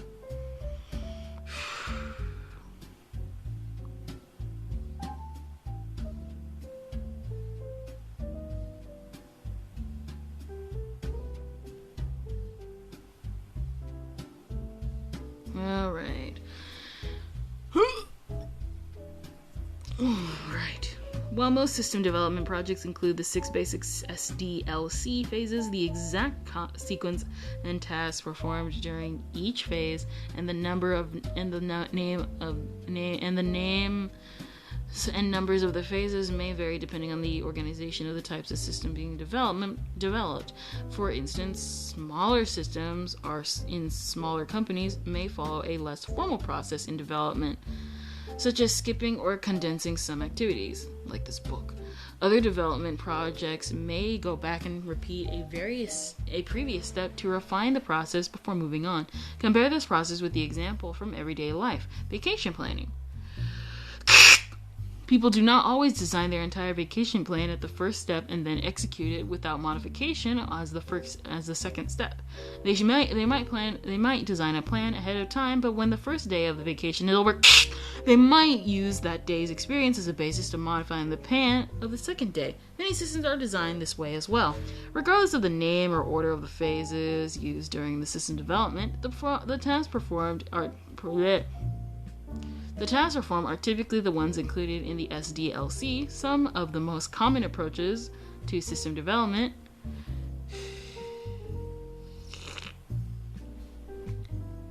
the traditional approach.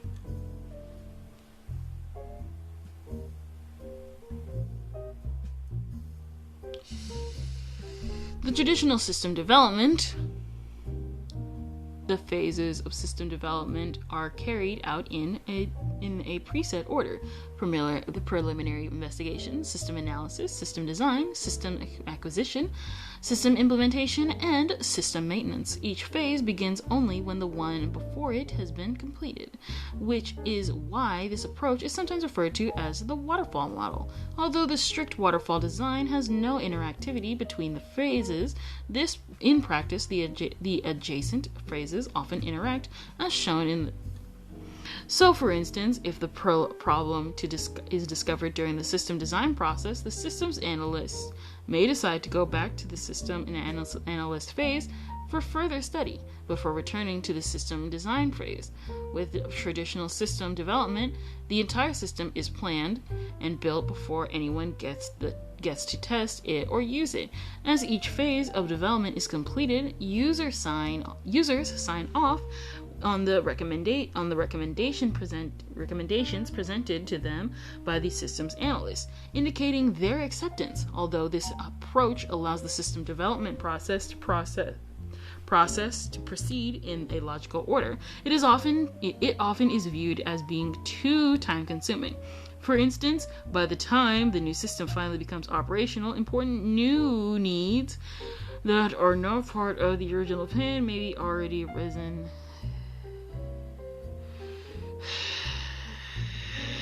Although also the system developed may turn out to be the wrong one, because some managers and other users of information systems have difficulty expressing their information needs, and it may not be until they begin to use the new system that they discover that it is not really what they need. These problems notwithstanding, the traditional system operating approach is useful when the system being developed is one with which there is a great deal of experience, where users' requirements are easy to determine in advance, where management wants the system completely spelled out before giving its approval. Often the traditional system development approach is reserved for the development of large transaction processing systems. The iterative repetitive approach, like this book, to system development allows the system to be developed indiscriminately. with a series of development systems being repeated until the system is finalized. This approach allows the developer to take advantage of what was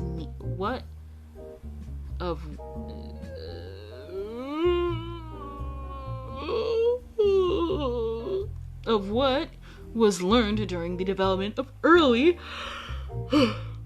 versions of the system. I actually didn't mean to yawn right there.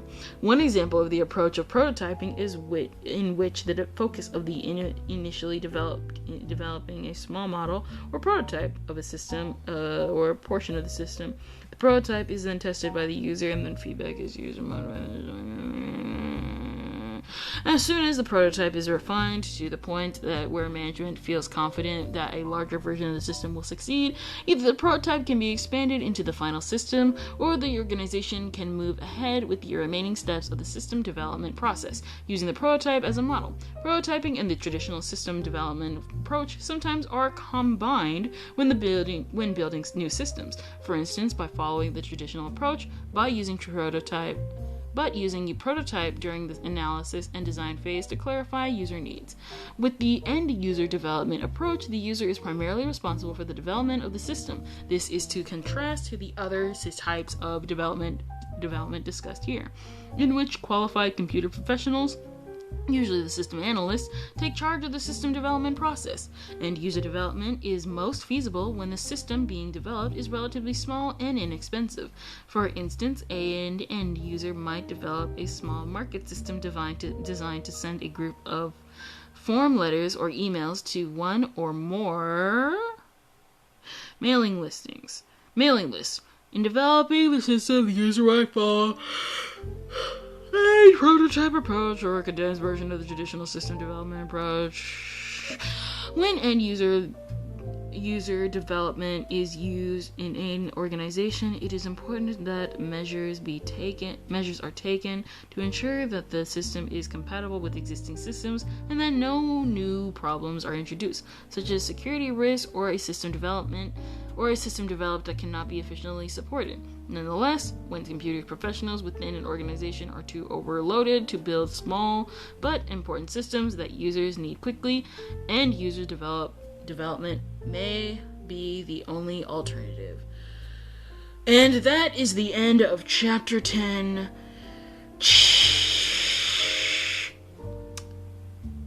So,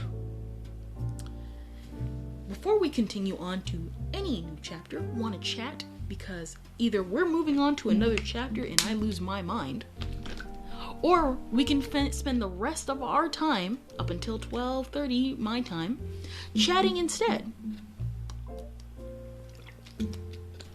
I might finish this book. I might finish another chapter at 1.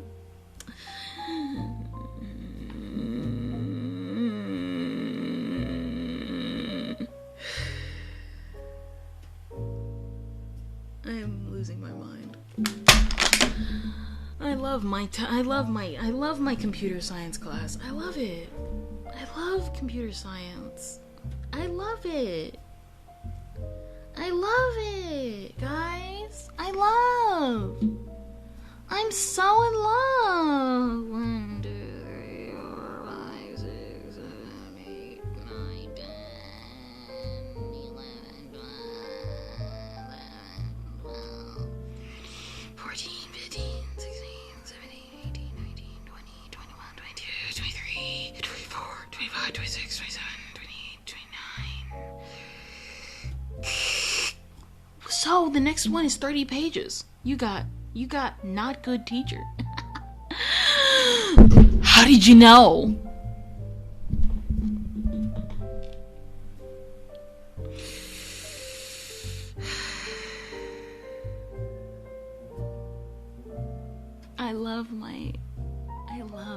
I'm in love.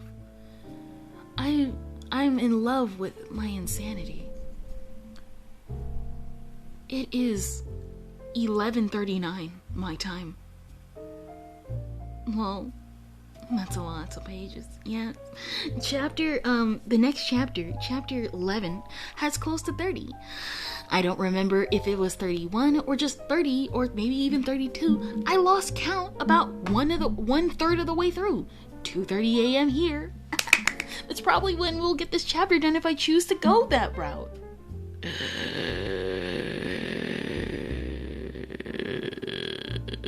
I sound like a computer virus. Good. Will work for me in the future. 12:30 for me, fighting sleep right now. Low, I wouldn't be surprised. I've been reading you this boring textbook. This what is it? We were watching Jessie earlier, that Disney Channel show, and there was like, what was it? We got into this one episode, and it was like, man, they were like, man, I got in trouble because I called the teacher the name. I called the teacher exactly like the book. I called the teacher a name exactly like the book we're reading. Boring and heavy. Butchered the joke, but it still gets the point across.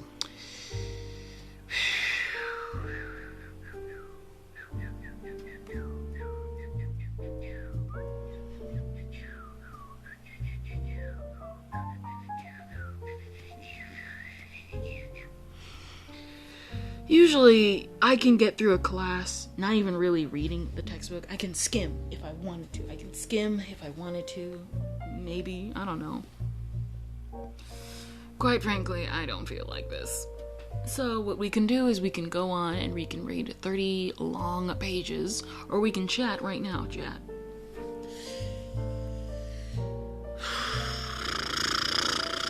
I shall see you in a YouTube historian where they detail the early days of me losing my mind out of context.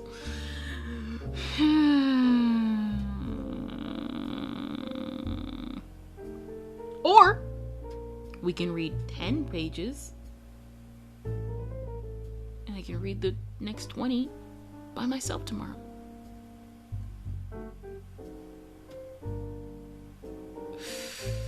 Oh no, I don't want to. I don't want to read anything. It's just been reading nonstop. It's just been reading nonstop with this class. Aren't we supposed to be learning about computers? I want to chat with you guys, but I want to get this homework done so that I don't have to do it again tomorrow. Because if I don't read it today, I still have to read it tomorrow, and I still gotta take the test for it tomorrow. Because now that we got through chapter 10, I can take the test for chapter 10, and I can just go through it faster and stuff. But if I do it tonight, and I'm probably gonna wake someone up.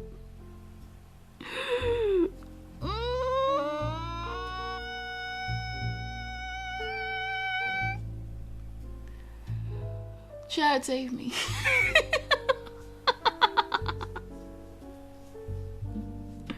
I can't believe homework's what's making me lose my mind. I thought the internet would do that. Remotes onto computer to do tests for fun. Oh, believe me, would I let you do that, but that would uncover my identity, and that would be pretty bad. You know how crazy these people online are. So, what do we do?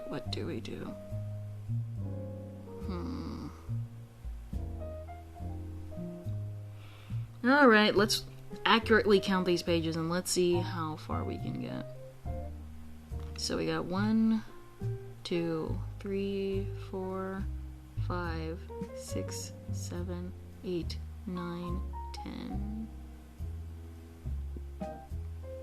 11, 12, 13, 14, 15, 16, 17, 18, 19, 20, 21, 22, 23, 24, 25, 26, 27, 28, 29, 30, 31, 32, 33, 34. Alright, so this is 34 pages.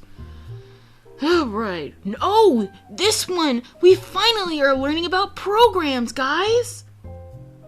Wow! It took 11 chapters to get here. 10 chapters to get to a literal thing that tells us about programming. Wow! Good! Oh my gosh. We finally got to one. You know, the whole reason why I'm trying to take this class in the first place, and we've learned no programming. Apparently we're going to learn after spring break. I took this class so that we can learn some programming. And I'm reading about Facebook and Twitter. I have choice words, but I'm a Christian and I don't swear. That's the only thing holding me back, guys. That's the only thing holding me back. Because do I have some very, very choice words for my teacher. Still not worse than my fashion design teacher.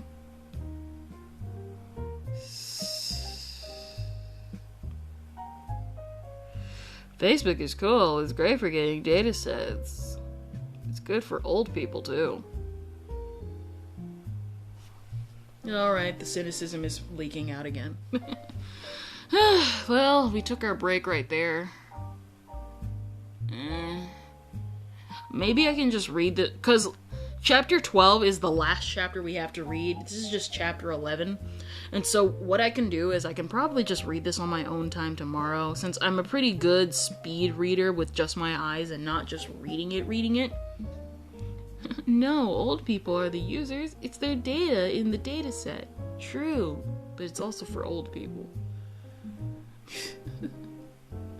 I have nothing against old people or anybody in the future. My cynicism is coming out, and I'm very sick of this thing. I'm very sick of this.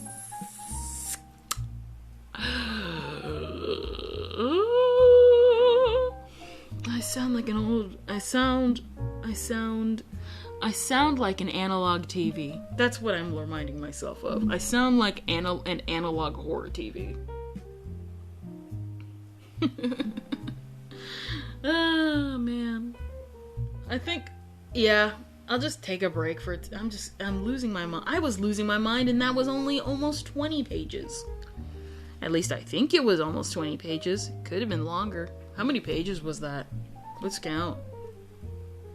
1, 2, 3, 4, 5, 6, 7, 8, 9, 10, 11, 12, 13, 14, 15, 16, 17, 18, 19, 20, 21, 22, 23, 24,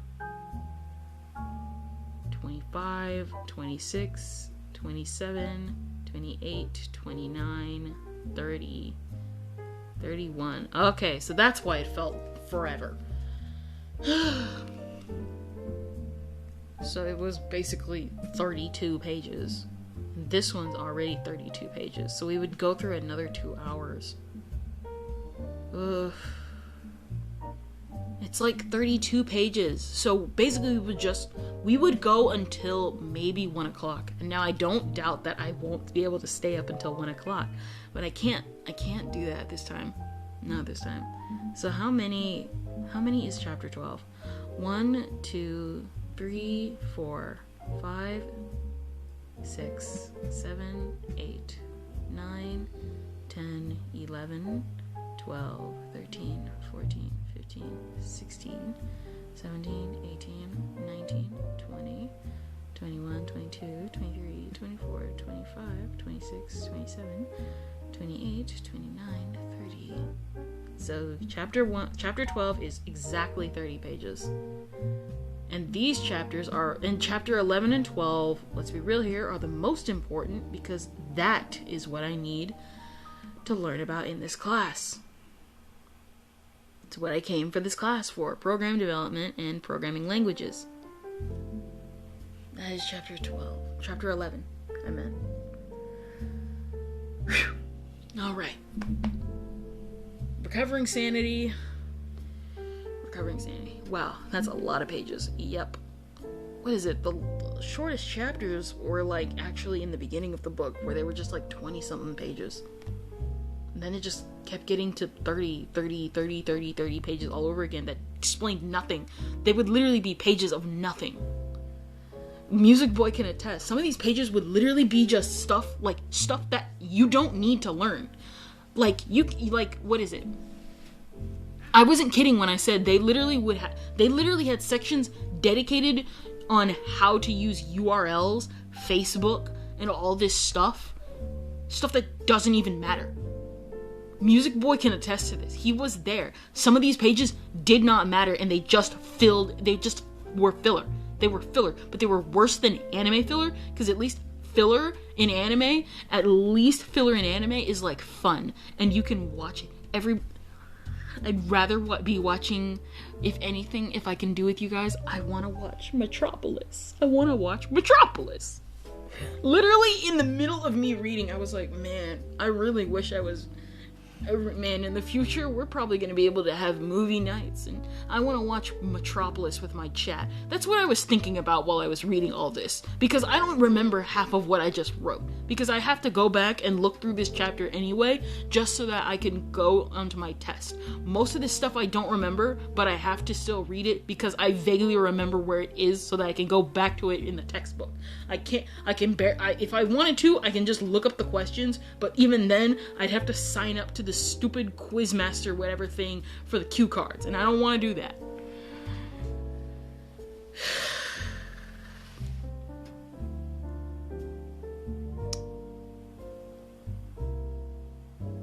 Can I be absolutely honest with you, chat?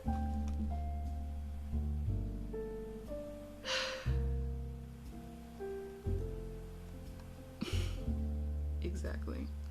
Mystic, if you're still here, thank you for the follow. Quarantine shared their watch streak.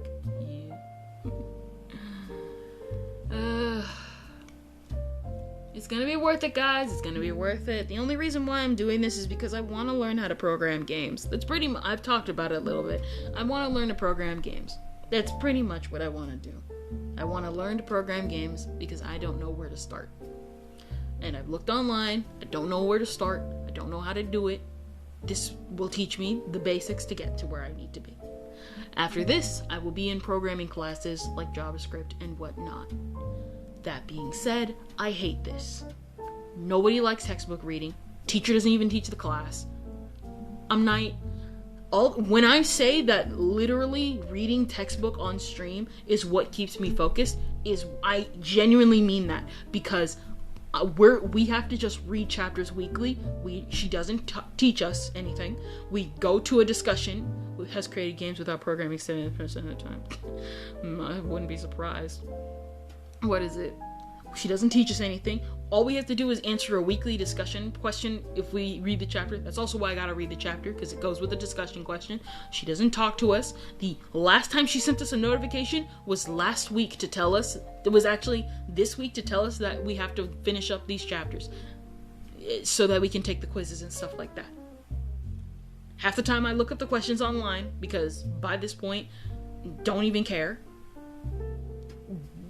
Answering the questions wrong means nothing anyway, because the answers are revealed at the end of the test anyway, because they give you the answers. I still want to do it so that I don't look suspicious. This class is stupid, but it's required if I want to take the programming classes. I'm not learning anything. We might be learning something after spring break, but like at the same time, it's like we could have been learning this in like the beginning. We've been reading, we haven't been doing anything. She's still not going to teach us with this one for the next couple lessons. I know she isn't, because she hasn't taught anything before. There's no Zoom meetings, there's nothing. Jeez. That's cool, and I hope you follow your dreams, and good luck, you got this. Me ranting. Nuclear Snow Fox would come in with the cheerleading pumpkins. You got this. Me losing my mind. Don't worry. I'm gonna have the appropriate thumbnail for every last stream that was like this. I'm drinking water.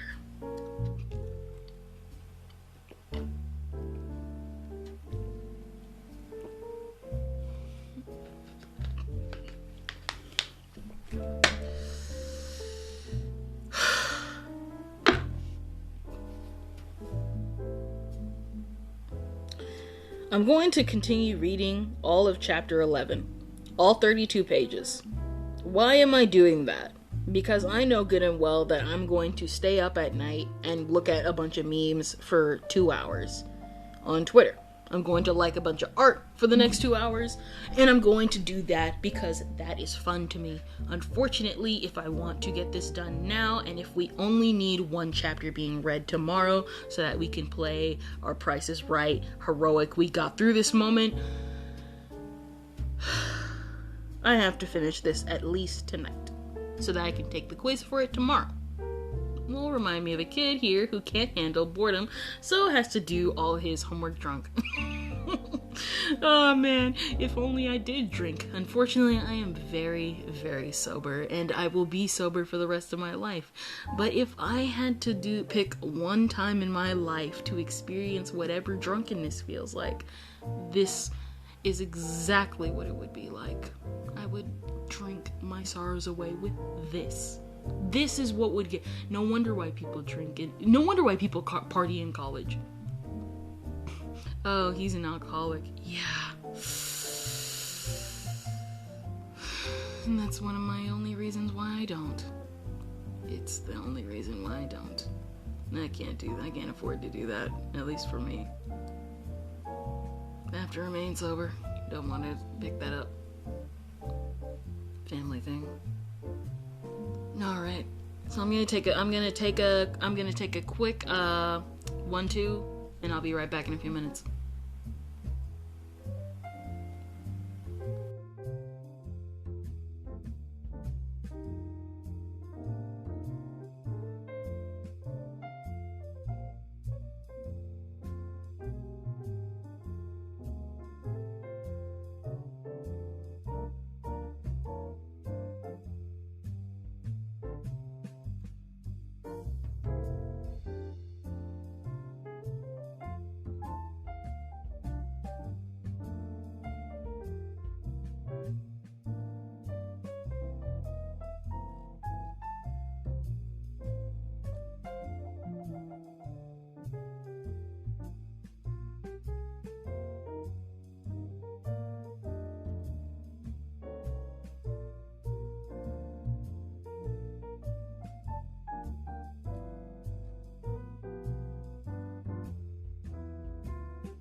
Alright, everybody, we're back. We're going to make the smart decision and continue. We should probably get done around, I want to say, probably 2 o'clock, depending on how this goes. But let's go. There are various approaches to program development over the years. Two of the most significant approaches to procedural programming are procedural programming and object-oriented programming, UP. Newer approaches include aspect-oriented programming, AOP, and agile software development, ASD. Procedural programming focuses on the step-by-step instructions that tell the computer what to do to solve the problem. It is based on the concept of the procedure call, locating specific tasks in procedures. Small sections of program code, also called modules or subprograms, that are called by the main program code when those tasks need to be performed. After a procedure finishes, program control returns to the main program. This approach allows each procedure to be performed as many times as needed and at the appropriate time when requiring multiple copies of the same code, so the overall program is smaller and the main program is easier to understand.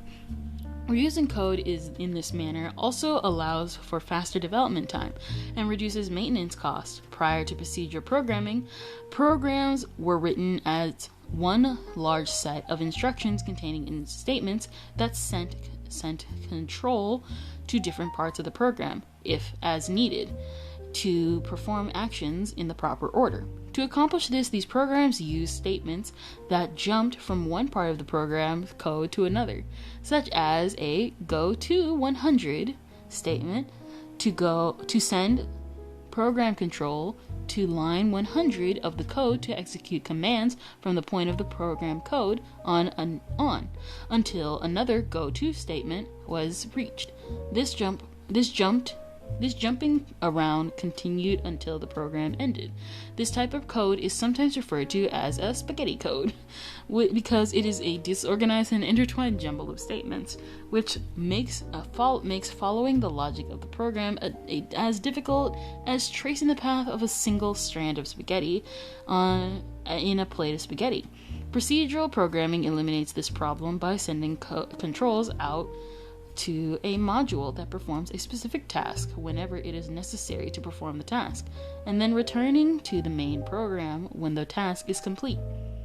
Structured programming goes one step further, breaking the program into small modules of code that perform a single task and prohibiting the use of the go-to statement. Structured programming embodies a top-down design philosophy in which the overall general tasks that need to be performed by the program are defined at the highest levels of the hierarchy and then are broken down further to the lower levels until they are represented by the very specific tasks that need to be carried out. Although structured programming is technically a subset of procedural programs, sometimes the terms structured programming and procedural programming are used interchangeably. In a computer program, variables are named memory locations that are defined in that particular program and are used to store the current value of data items used in the program. In procedural program, variables can be accessed in their valuable changes from any module in the program as appreciate. For instance, a gross pay variable containing an employee's gross pay would be needed in several modules, such as in the gross pay, deduction, net pay, and output modules in the program. A state tax amount variable contains the employee's state tax amount would be needed for several modules, such as to be assigned the appropriate value in the computer state tax module and then used to compute and output an employee's pay in the net pay and output modules. In the computer program, variables are usually designed as integers, numeric values that do not have a decimal portion, real numbers, numeric values that may have a decimal portion, character or string values, non-numeric values consisting of the characters on the keyboard, or Boolean.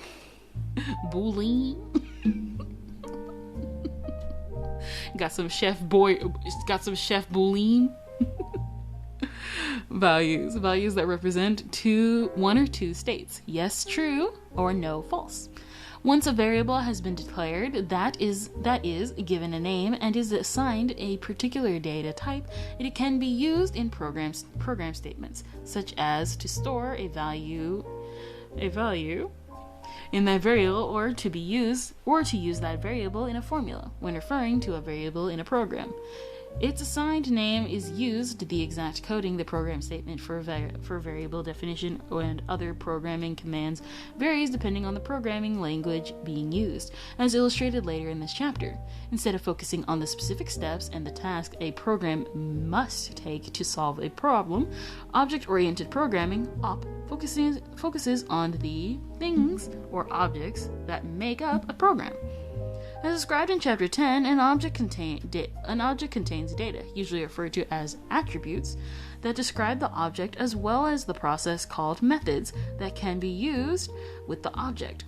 A group of objects that share some common properties, attributes, and methods from a class.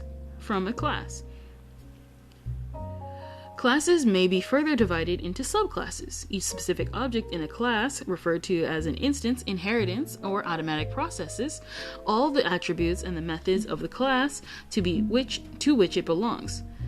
Just like the variables used in procedural programming, attributes are defined in a particular type of data, and the value of each attribute may vary from instance to instance. The method used in OP are similar. The methods used in OP are similar to the modules used in procedural programming, in that they use specific operations that can be performed on an object.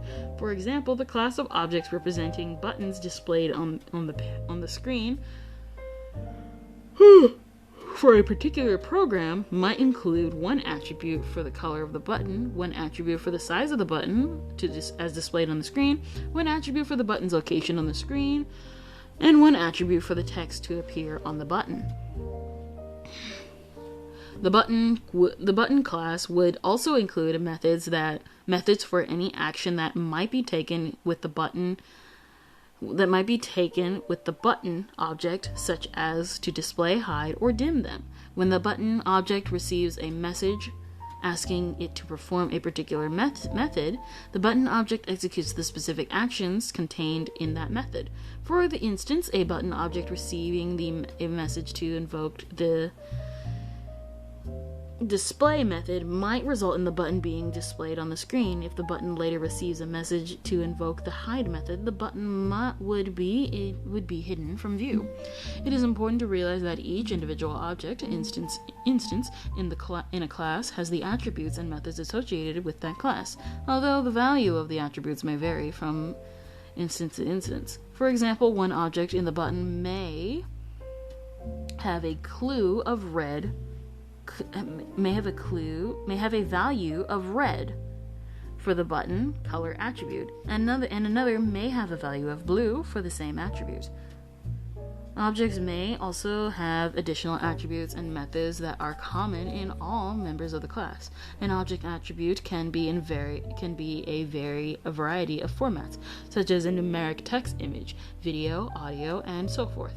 These characteristics of OP, combined with the ability to manipulate different types of objects with the same method, leads to the new applications that are difficult or impossible to create a procedure programming language. For example, the statement C equals A plus B is a typical statement in most programming languages and is most often used to combine add two numbers. In the OOP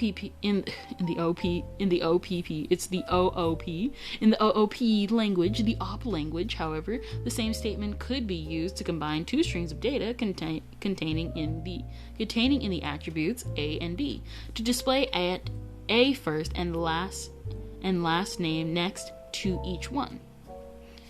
To display a first and last name to each one, next to each one.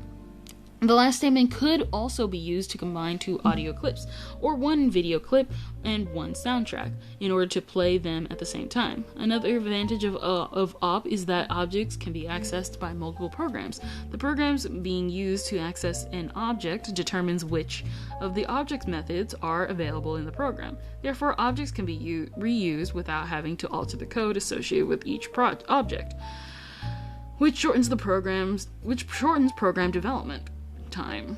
For convenience, many object-oriented programming languages have built-in class libraries that contain ready-to-use, predefined classes for common tasks, such as creating a form for a user interface or adding a text box or button into a form, used with object-oriented programs. When needed, new objects and classes can be created. Aspect-oriented programming, AOP, is a software development approach that continues the programming trend of breaking the software program into small and more manageable pieces that overlap in functionality as little as possible. Specifically, AOP more clearly separates different functions so that program components can be developed and modified independently from one another, and the component can be reused easily.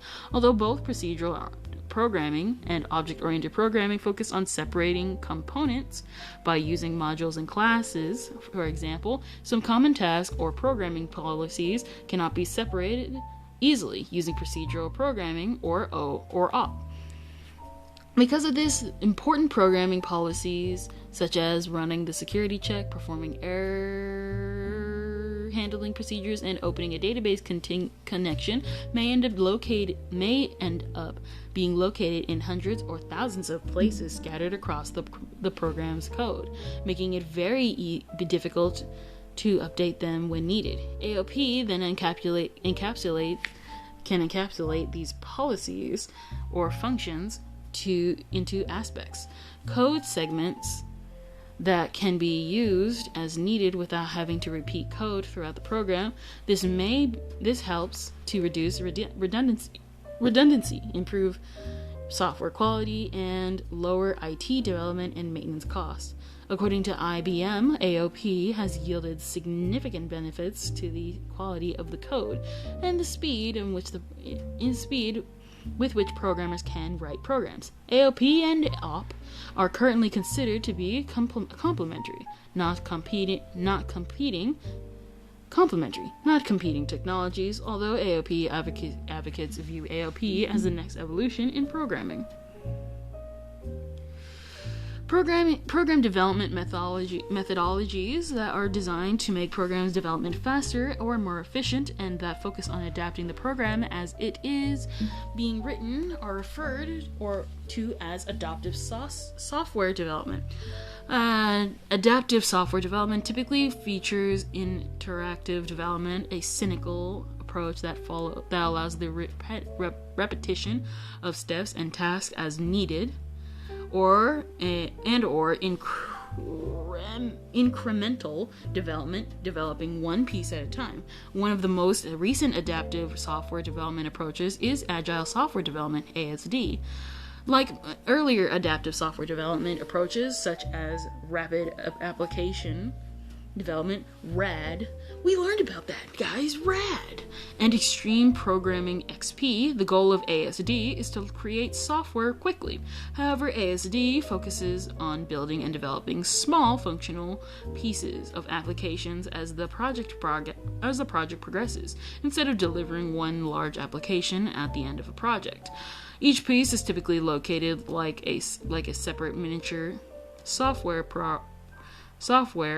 project of its own, and the development process is repeated for each piece.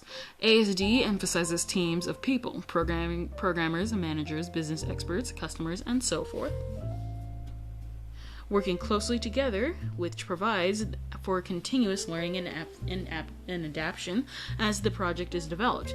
End user input, although throughout the development process, is considered especially important with mobile apps many developers are going a step further with continuous mobile innovation, viewing the mobile development process as rapid and ongoing, deploying a product as soon as possible and then releasing updates on a continuous basis.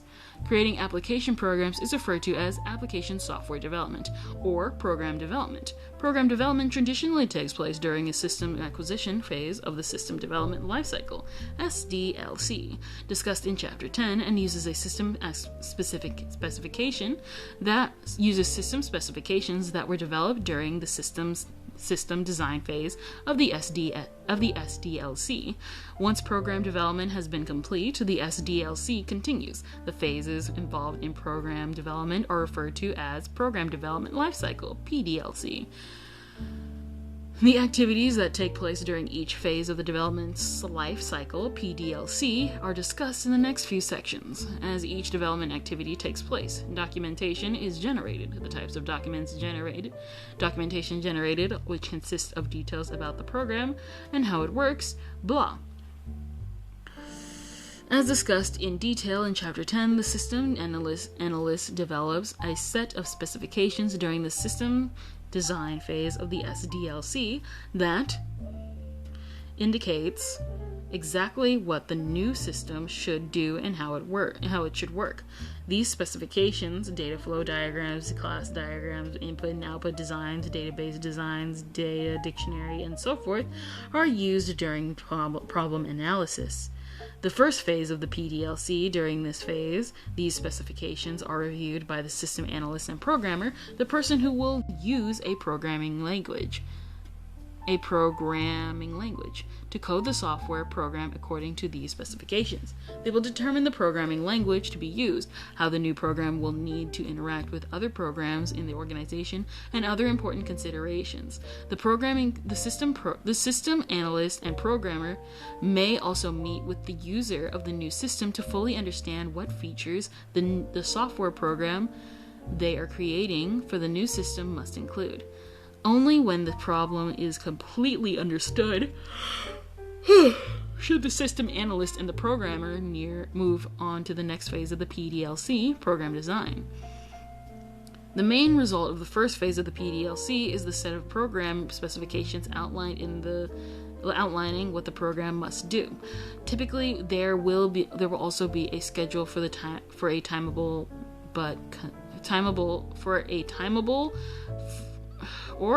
for completing, testing, and implementing the program.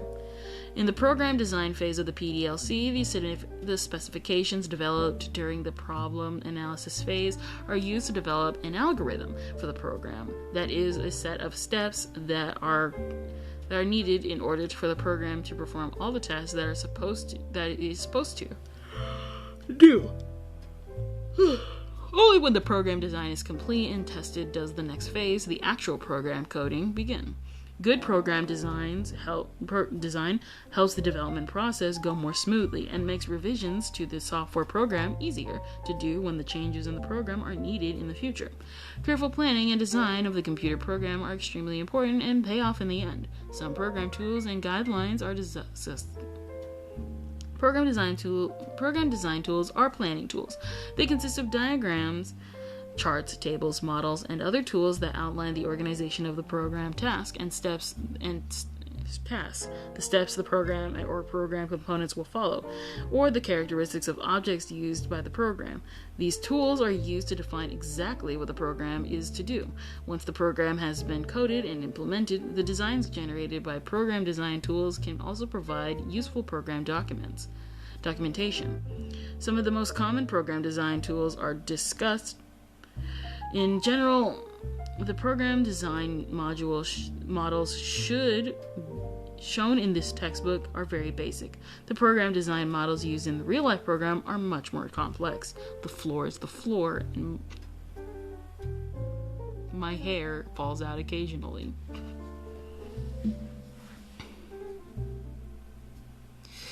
Structured charts, sometimes called hierarchy charts, depict the overall organization of the structured program. They show the modules used in the program and how the modules relate to each other. At the beginning of this chapter containing a structured chart of payroll applications. As shown in blah, each box in the chart represents a program module, that is a set of logically related operations that perform a well-defined task. The module in the upper row invoke the modules under them whenever those tasks need to be performed. Flowcharts are used to illustrate the step-by-step logic that is to take place within the program module and method. The steps of a flowchart are arranged in the same logical sequence as their corresponding program statement in the program. As blah, flowcharts use graphical symbols such as decision symbols to indicate two paths that can be taken depending on whether the results of the condition stated in the decision is true or false, and relational operations such as great less than such as left arrow for less than and equal sign for equal to portray the sequence of steps needed to fulfill the logic in that program, module, or method. Flowcharts can be drawn by the hand or flowchart but flowchart software can make it easier to create and modify flowcharts. The program illustrated by the flowchart in blah will test all entries in an employee file to determine the employees who have computer experience and at least 5 years of company service. Print the names of the employees who meet these two conditions as they are identified, and then print the total number of employees meeting the criteria when the end of the employee's file is reached. To accomplish this, a looping operation is needed to repeat some of the steps in the program until the end of the employee file is reached, and the counter variable is incremented as needed to keep track of the number of employees meeting both criteria. After the last employee record is read and processed, the value of the counter is printed to complete the printed report, and then the program ends. A wireframe is a visual representation of the overall design of the application, often a mobile app. Traditionally, wireframes focus on the visual functional elements used, such as location of headers, footers, navigators, bars, content, text, buttons, and so forth, and consequently were more of a user interface UI design tool. However, they are increasingly being used to visually describe the logic and flow of the various screens used in a mobile app, in addition to the appearance of those screens.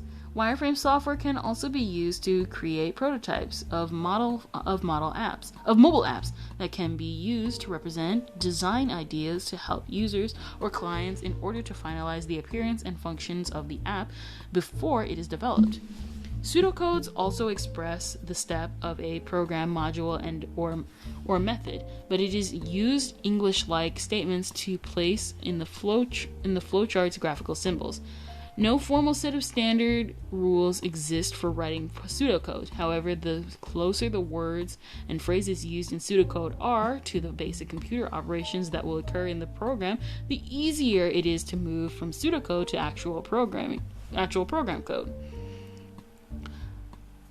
Blah shows the pseudocode for the program shown in the flowchart in blah and follows some commonly used conventions. For instance, all words related to the control structure in a decision or loop, as discussed in more detail shortly, are capitalized, and the processing steps contained in those structures are indented. Standard words for input and output, read for reading from a file, and print for output on paper, are used.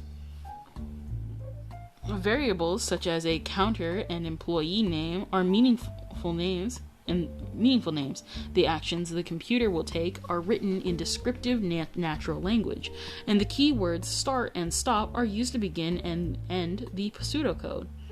Although it takes longer to model a program or program component using pseudocode.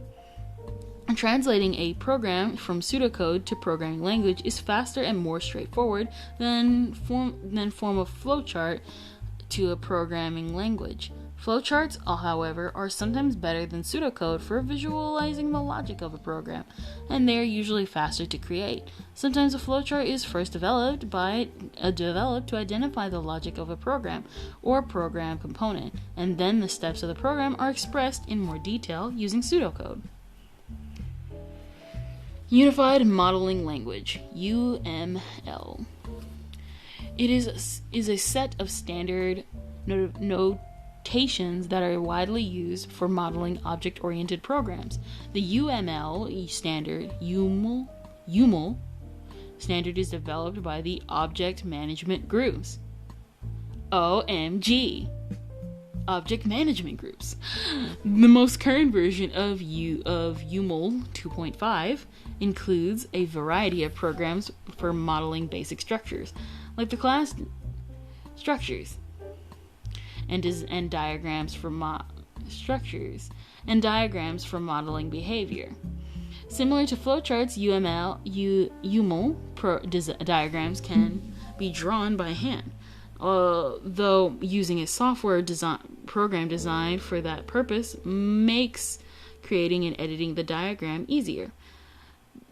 The class diagram shown in blot illustrates the attributes and methods for objects in a bicycle's class, such as might be used in the OP program to model bicycle controls by users in a simulation or game. A similar model without the attributes for current gear and speed, and with difficult methods, could be used in an inventory or order system program for sporting goods stores. As soon as the the bicycle class specifies the attributes and methods that all objects in the bicycle class have in common. Each individual object instance in the bicycle class has a value for each attribute to indicate the overall characteristics of that particular bike, such as type, category, size, color, and number of gears, as well as the current gear and current speed being used. Note that while each instance inherits the attributes and methods of the class, the values for the attribute may or may not be the same for all instances in that class. For example, while the two bikes instances have the same value 0 for current speed, the value for all the other attributes are different. The methods included in the bicycle class express the actions the bicycle object can take, such as to change gears and speed, accelerate, brake, and stop and turn. The control structure is used to illustrate when, how, and in what order the statement in the computer program module or method are performed. The three fundamental control structures are sequence, selection, and repetition. These control structures are illustrated in a sequence control structure is simply a series of statements that follow one another. After the first statement has been carried out completely, the program control moves to the next statement, and so forth. With the selection control structure, the direction of the program control takes depending on the result of current condition. The basic selection control structure is the if-then-else structure, in which the condition can only result in two possibilities, true or false. If a certain condition is true, then the program follows one path and executes the statement on the path. Else, if false, the program follows a different path. Please refrain from making yandere dev jokes. I'm talking about myself. Don't hate the guy. I don't hate the guy. I just know that it's a very easy joke right now. An alternate selection control structure can be used when there are more than two possibilities. This structure, known as the case control structure, allows for as many possible results for the specified condition as possible, as needed. For example, the flowchart uses two nested if-then-else statements, one statement located inside another, to test for the two conditions: computer experience and computer service greater than 5 years. Because the second condition is only tested if the first condition is true. These two conditions together result in the following 3 possibilities or cases. Case 1, no computer experiences. No computer experiences? Case 2, computer experience, computer service, less than 5 years. Case 3, computer experience, computer service, greater than 5 years. The case control structure with these 3 choices could be used in the flowchart in blah, instead of the 2 nested if-else statements. The statements for printing the employee's name and incriminating the counter would also be listed under case 3. The other cases would result in no action being taken within the case structure. And the next section after exiting the case structure would be to read another record. The repetition control structure, also called the iteration control structure, is used when one or more statements are to be repeated in a loop until a particular condition is reached. There are 2 forms of this control structure: the do-while structure, in which the statements in the loop are repeated as long as the certain condition of true, do while true, and the do-while structure, in which the statements in the loop are repeated as long as a certain condition is false, do until true. It is important to realize that if the condition is not true, then the program first reaches to a do while loop. A statement within the loop will never be executed because the decision test is located in the top of the loop. With a do until loop, the statements in the loop are always executed at least one time, because the decision test is located at the bottom of the loop. Good program design is essential. If a program is not well planned before the coding process begins, it usually results in a more time-consuming and potentially lower quality result than if the design process has been carried out properly. In general, time spent planning is time well spent. The first principle that should be kept in mind to first facilitate good program design are discussed next. When illustrating the instructions that a computer will follow, all things that the computer must do or consider must be specified. Although the instructions, "Please make a piece of toast with margarine for me," would be a request that another person could follow easily, it is not specific enough for a computer to follow. To instruct a computer properly, every step the computer must perform and every decision the computer must take has to be stated precisely. An important characteristic of the control structure just discussed in each permit only one entry point into and the one exit point out of the structure. What? This property is sometimes called a one entry point, one exit point rule. Programs that adhere to the rule are much more readable. Their logic is easier to follow, and they are easier to modify in the future. An infinite loop is a set of instructions that repeat forever. An infinite loop occurs when the condition to exit a loop never occurs, such as when a do while condition never becomes false, or a do until condition never becomes true. This can happen when the statement is increment, a counter is forgotten, increment, a to incriminate a counter is forgotten when the wrong operators are used, such as less than instead of greater than, or when a similar error in logic is made. To test the infinite loop and other logic errors, it is a good idea to test your finished program design, as discussed next. Program design. Once the algorithm for a program or program component has been completed, the design should be tested to locate any errors in the logic of the program.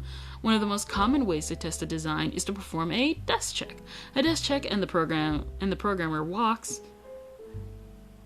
through in a desk check, the programmer walks through the program design, such as by following the steps of a finished flowchart, keeping track of the values of any loop, counters, and other variables in the tracing table to ensure the program does what it is intended to do. In the end of the program, the output should be expected values based on the test data used. If the output is incorrect, there is an error in the design that needs to be located and corrected before the program moves on to the coding stage. Examples of desk checking: a flowchart representing the steps needed to input two numbers and compute their sum. I don't know what I just read. The documentation resulting from the design phase of the PDLC is a set of design-specific specifications that illustrate the program needed to fulfill the programming requirements. The design specifications can be expressed using one or more design tools, such as structure charts, flowcharts, wireframes, pseudocode, UML models, and any modified UI designs. The test data and result from desk checking should be included as well.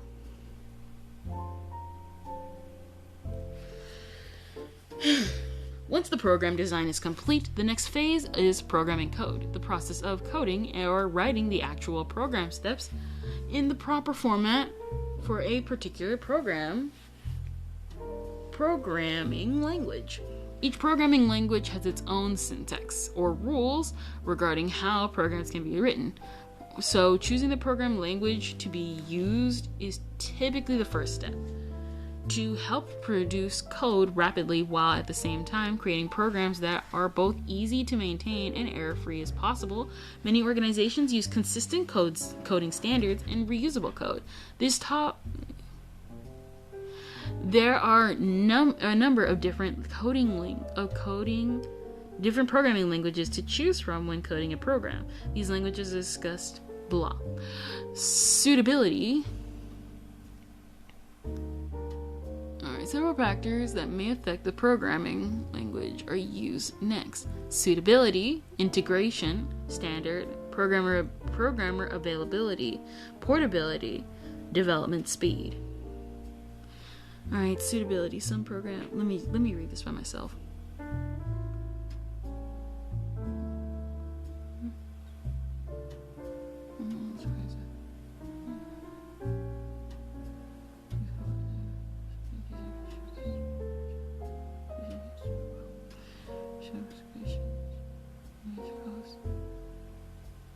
.NET framework.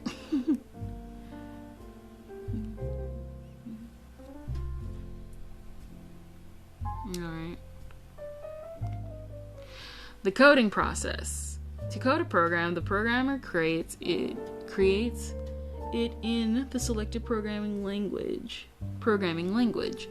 Usually, this is done by launching the desired program language application and then selecting on-screen options and typing code using the proper syntax for the language being used to create the program. Once the program is created, it is saved to a file. This version of the program is called the source code. From a look at some programming contests available, whatever. In the early days of computers, programmers were largely left to code programs in their own style. This result would often confuse the collection of statements that, while producing correct results, were difficult for anybody except the original programmer to understand. To avoid the problem, many organizations today follow a set of coding standards, a list of rules designed to standardize programming styles. Using these code styles. These coding standards help make programs more universally readable and easier to maintain. The proper use of comments and remarks is one of the most important, but often one of the last adhered to. Coding standards in organization comments are notes within the actual program code that identify key features and steps of the program, but that are written in such a way that the computer knows to ignore them when the program is executed. Usually there is a comment section at the top of the program that identifies the author, the date of the program was written or last modified, and the names and descriptions of the variables used in the program. Comments also typically appear at the bottom of each maintained section of the program to describe the function of the section, such as initialize variable, commute taxes, and calculate net amount due. Comments are also called internal documentation, that is, documentation located within the program, and they are especially useful when a program needs to be modified. Different programs often perform some of the same basic tasks, such as computing sales tax or displaying product or employee information. If the code is then general task is treated as reusable code, it enables whole portions of new programs to be created with chunks of pre-tested, error-free code segments, which greatly reduces development time. Some programming approaches are specifically designed to have reusable components, such as the class libraries that can be used with object-oriented programming.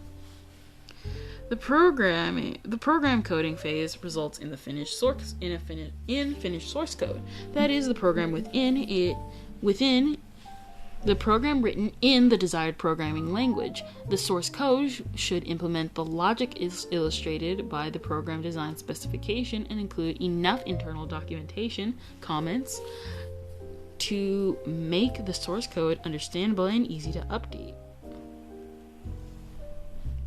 The program debugging and testing phase of the PDLC involves testing the program to ensure it is correct and works as intended.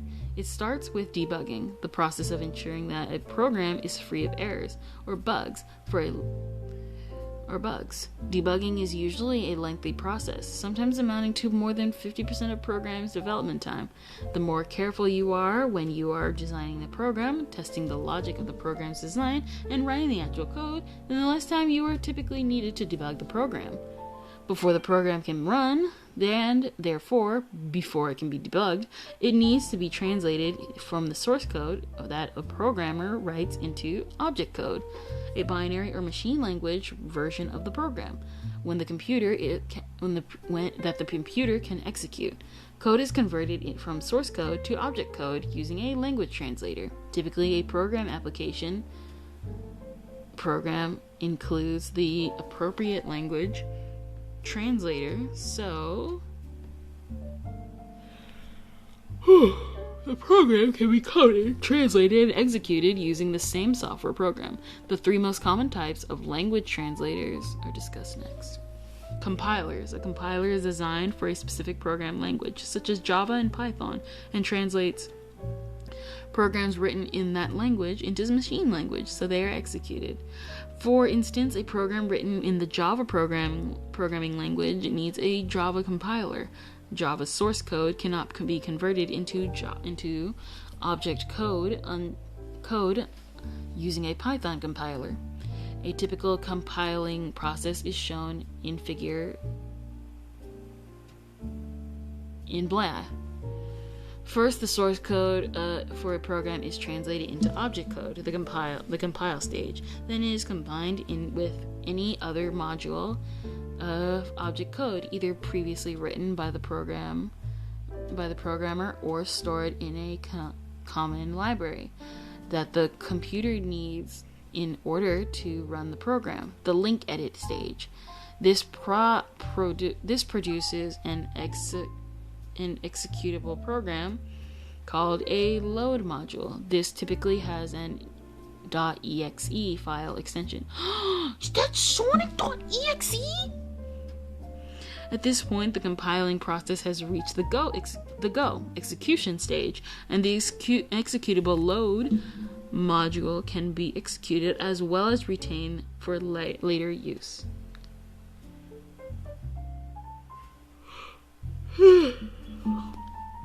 Interpreters are also language specific, but they translate source code differently than compilers. Rather than creating object code and executable programs, an interpreter reads, translates, and executes the source code one line at a time in the program as the program is run. Every time the program is run, one advantage of using interpreters is that they are relatively easy to use, and they help programmers discover program errors more easily because the execution usually stops at the point where the error is encountered. Consequently, interpreters are useful for beginner programmers. The major disadvantage associated with interpreters is that they work less efficiently than compilers do because they translate each program statement into machine language just before executing it each time the program is run. As a result, interpreted programs run more slowly. This is especially true when the program must repeatedly execute the same statement thousands of times, reinterpreting each one every time. In contrast, the compiler translates each program statement only once, when the object code is created. Compiler programs need to be recompiled only when the source code is modified, such as if an error is discovered and corrected, or if the program is updated.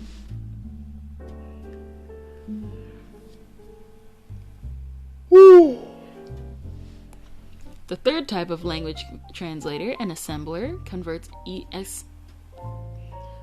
assembly language statements into machine language. Assembly language, discussed later in the chapter, is used almost exclusively by professional programmers to write efficient code and is associated with a specific computer architect, such as specific Windows computer, specific Apple computer, a particular type of mainframe, or specific supercomputer, or a specific type of mobile device. An assembler works like a compiler, producing object code. However, instead of being associated with a specific programming language, it is used with a specific assembly language and consequently with a specific computer architecture. The debugging process begins after the source code is complete and is ready to be compiled or interpreted. With most programs, compiling or interpreting a program for the first time will result in errors. The preliminary debugging process consists of locating and correcting these errors. The first goal is to eliminate syntax errors and other errors that prevent the program from executing. Then any runtime errors or logic errors can be identified and corrected as discussed next.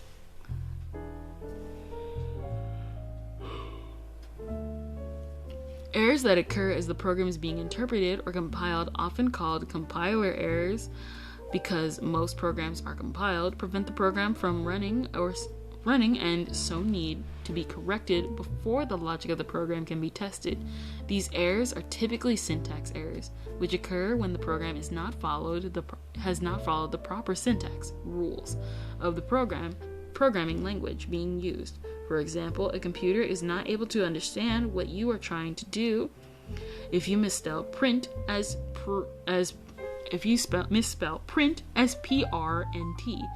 If you type end of if statement instead of the correct phrase end if you put a required comma or semicolon in the wrong place, or if you're trying to use the program property with an object. As shown in blah, when the program is being compiled and a syntax error is reached, an error message is typically displayed. Often this error message indicates the approximate location of the error in the program code to help the programmer locate and correct it.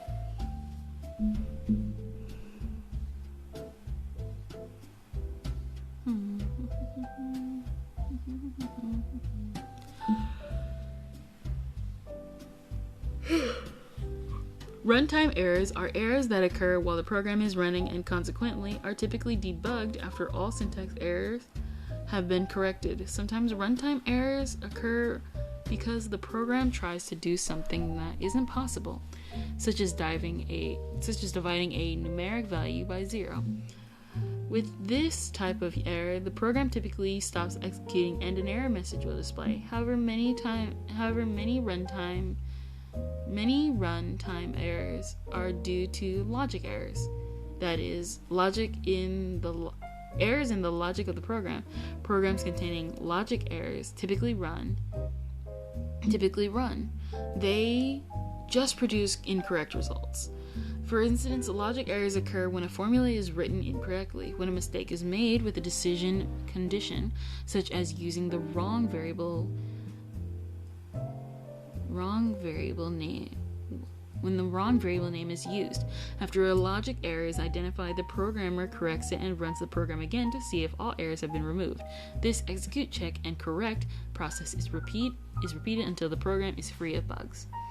If the logic error is serious enough, it may involve going back to the program the program design phase, a costly mistake that emphasizes the importance of good program design.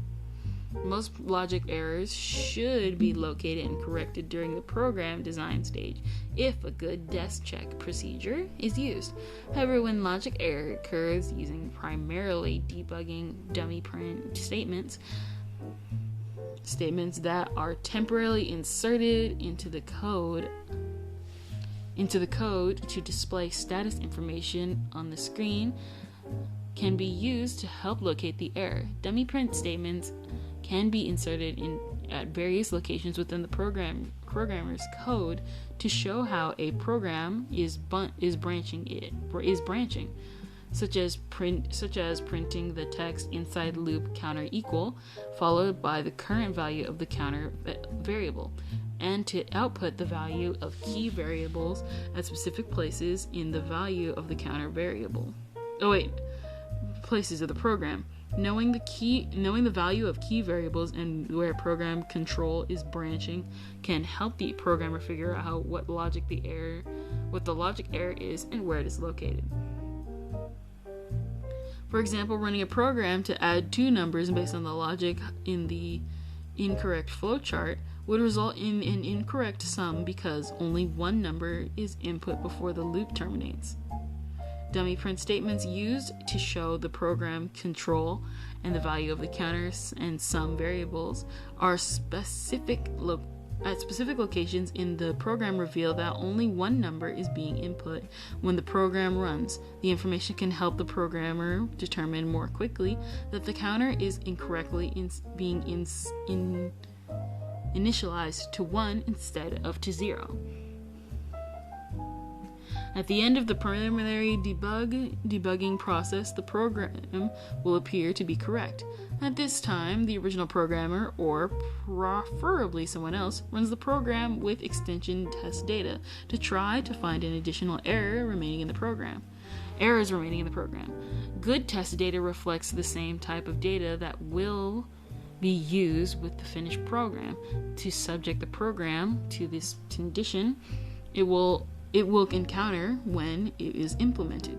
Ideally, the test data would be actual data, but in order to protect the privacy of the personal information during the testing data, it is usually created that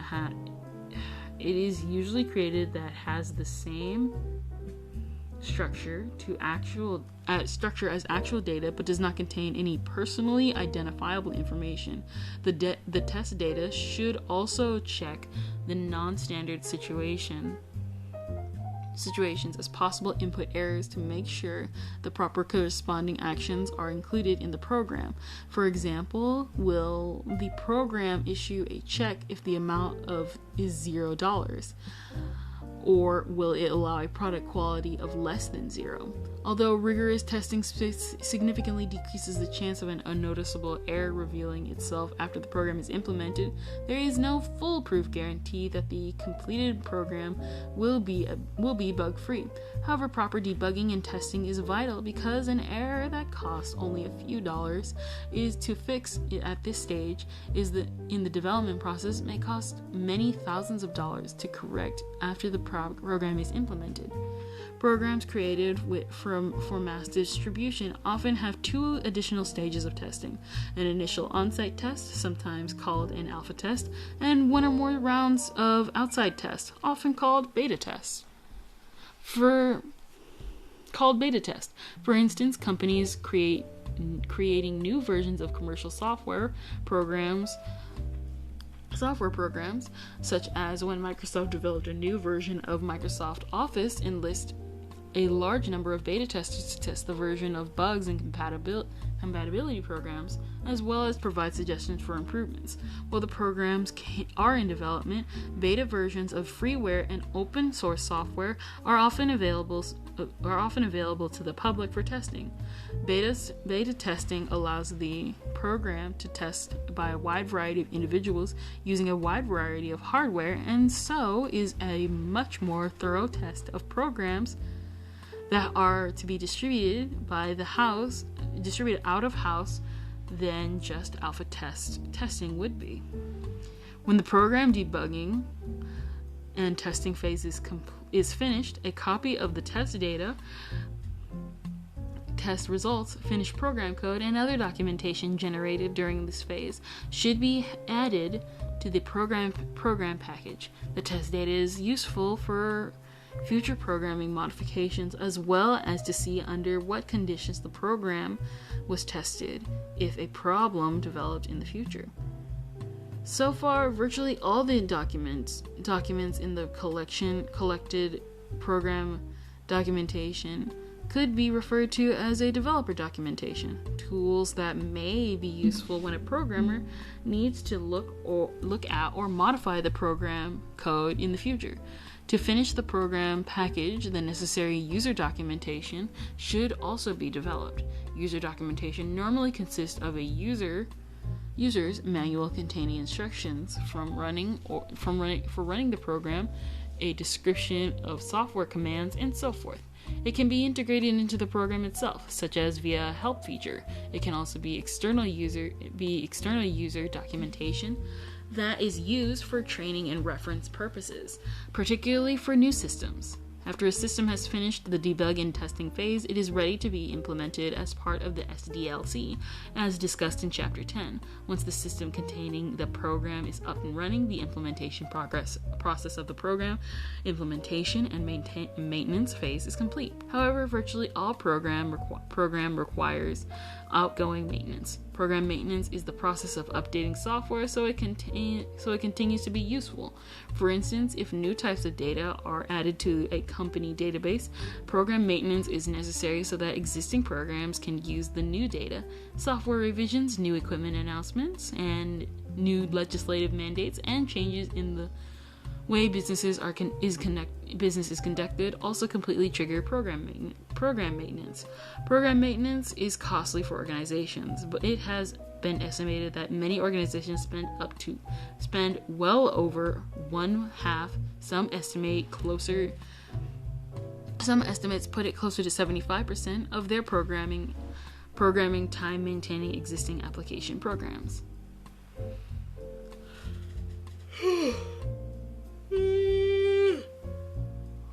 The program maintenance takes place. The program package should be updated to reflect what new problems or issues occurred, and what changes to the program were necessary because of them. If a problem is too serious for routine program maintenance, the program development cycle should begin again. If you ask most IT managers when they need programs to be finished, you will usually get an answer like yesterday. The sad truth in business today is that programmers are typically under tremendous time pressure. and time pressure to get programs finished as quickly as possible. In extreme cases, getting products into the user's hands is not just a priority, it is the priority. To help programmers create quality systems and programs in a timely manner, many types of program development tools are available. The tools can be used in both traditional and adaptive software development approaches. Application lifecycle management (ALM) is a broad term to describe creating and managing an application throughout the entire lifecycle, from design through coding and testing and to maintenance and eventually to retirement. ALM software typically has several integrated components that work together for a variety of tasks, such as those that take place during the system design and program development process and are designed to automate during the system design and programming development process and are designed to automate management and simplify the program development process. For instance, many ALM programs include program design tools such as those used to create data flow diagrams, structure charts, and the other tools discussed earlier in this chapter in Chapter 10, and the ability to generate program code from the finished design to create the application. In a nutshell, an ALM system can help software developers define a solid model of a program first, and then implement the model in whatever programming language is needed, and in as many programming languages as needed, with no additional effort, because the ALM program's code generator generates much of the code automatically upon demand. Consequently, this saves programming time, as well as enable companies without a large programming staff to develop applications in-house without having to outsource the coding portions of the program development process. Additional tools that can be included in ALM programming are requirement management, configuration management, and issue tracking, as discussed next. Requirement management refers to keeping track of and managing program requirements as they are defined and then modified throughout the program development process. It is important for software requirements to be defined accurately and completely at the beginning of a project, because poorly written or inconsistent requirements can lead to costly reworks or even failure of the project. Once the requirements have been defined, the requirements management process continues throughout the program development process to manage the requirements as they evolve, because the requirements for a program often change during the development due to technological improvements, competitive pressure, or budget changes. For instance, requirement management software facilitates real-time collaboration among the individuals working on a project to ensure that everyone sees and works with the same version of the current requirements. The overall goal of requirement management is to ensure that the delivered solution actually meets the needs of the business. Configuration management refers to keeping track of the progress of a program development project, such as documenting revisions, storing each version of the program so it can be recreated if needed, and keeping track of all components used in the final program. Software that supports configuration management may also include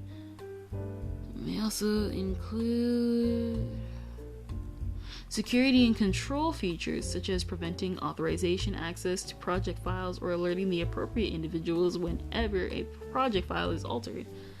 Issue tracking involves recording issues such as bugs or other programs that arise during the program development, and test or issues that arise after the system is in place.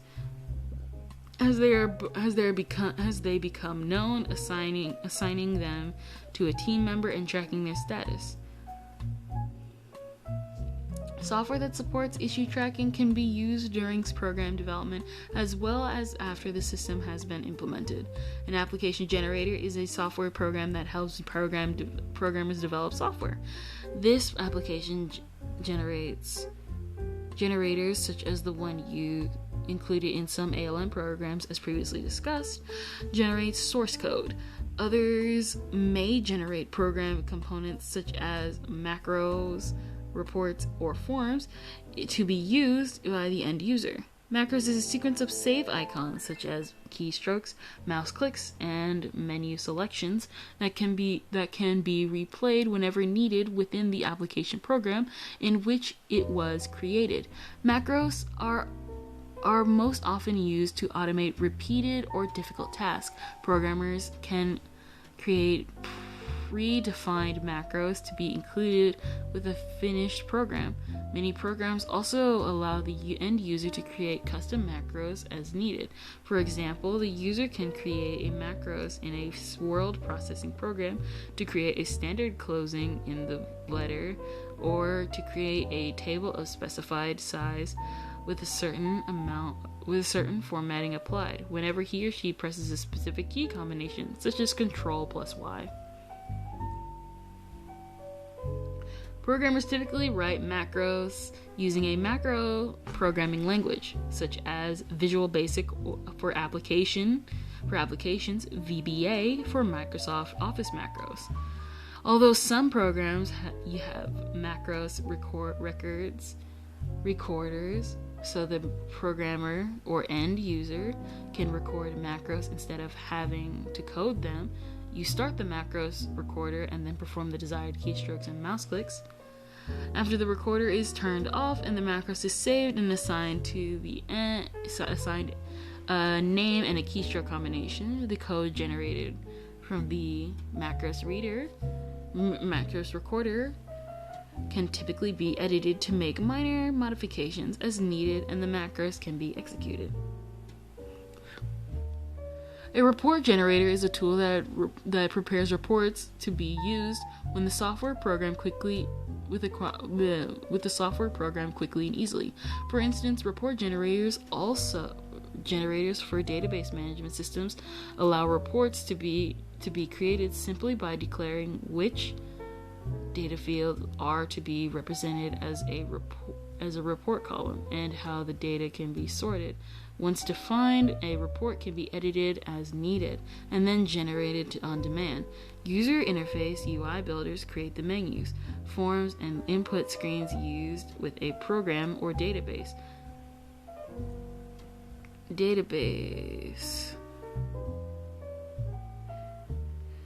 UI builders can be standalone programs or included in a integrated development environment, IDE.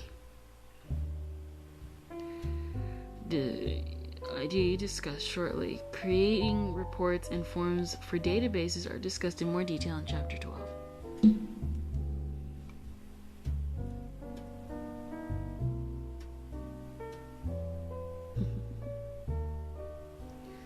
In Chapter 12.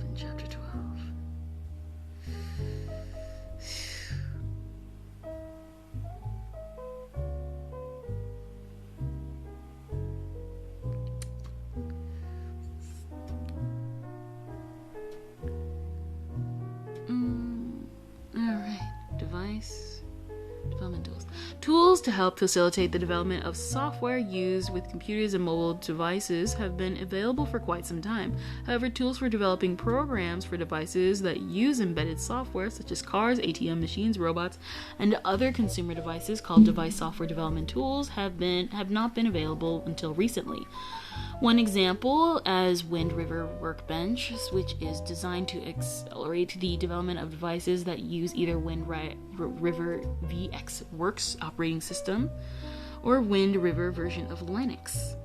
To help with the more rapid development of traditional program and mobile apps, a number of tools are available. A software development kit, SDK, is a set of development tools that enable programmers to develop applications for particular platforms such as iOS or Android devices for a particular program or particular language such as Dart, such as more quickly and easily.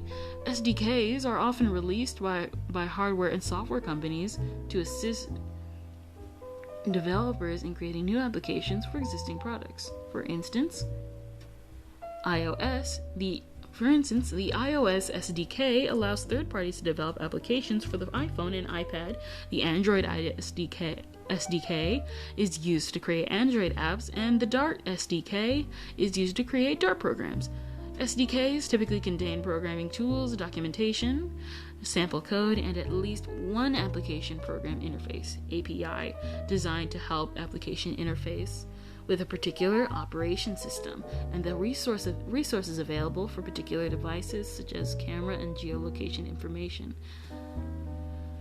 APIs are also used in conjunction with websites. For example, the Google Maps API and Google Open Social API allow developers to add Google Maps or social networking applications easily to websites, respectively.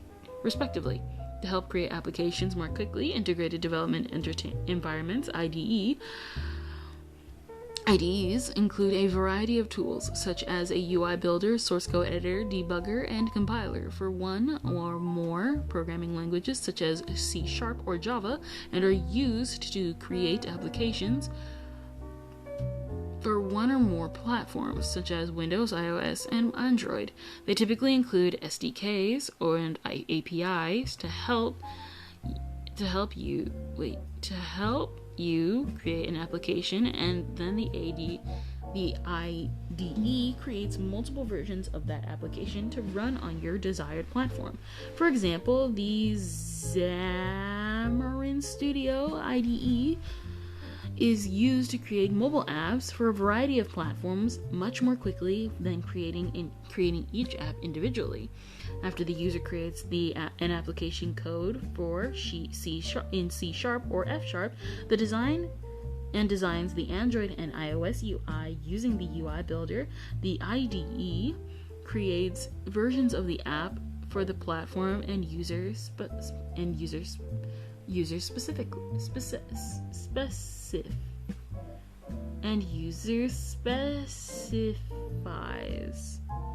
such as Android and iOS smartphones and smartwatches. For the user specifies. Other common IDEs include Visual Studio and Eclipse. For a look at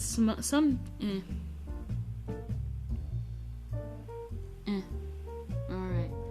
We're getting there, guys. Types of programming languages.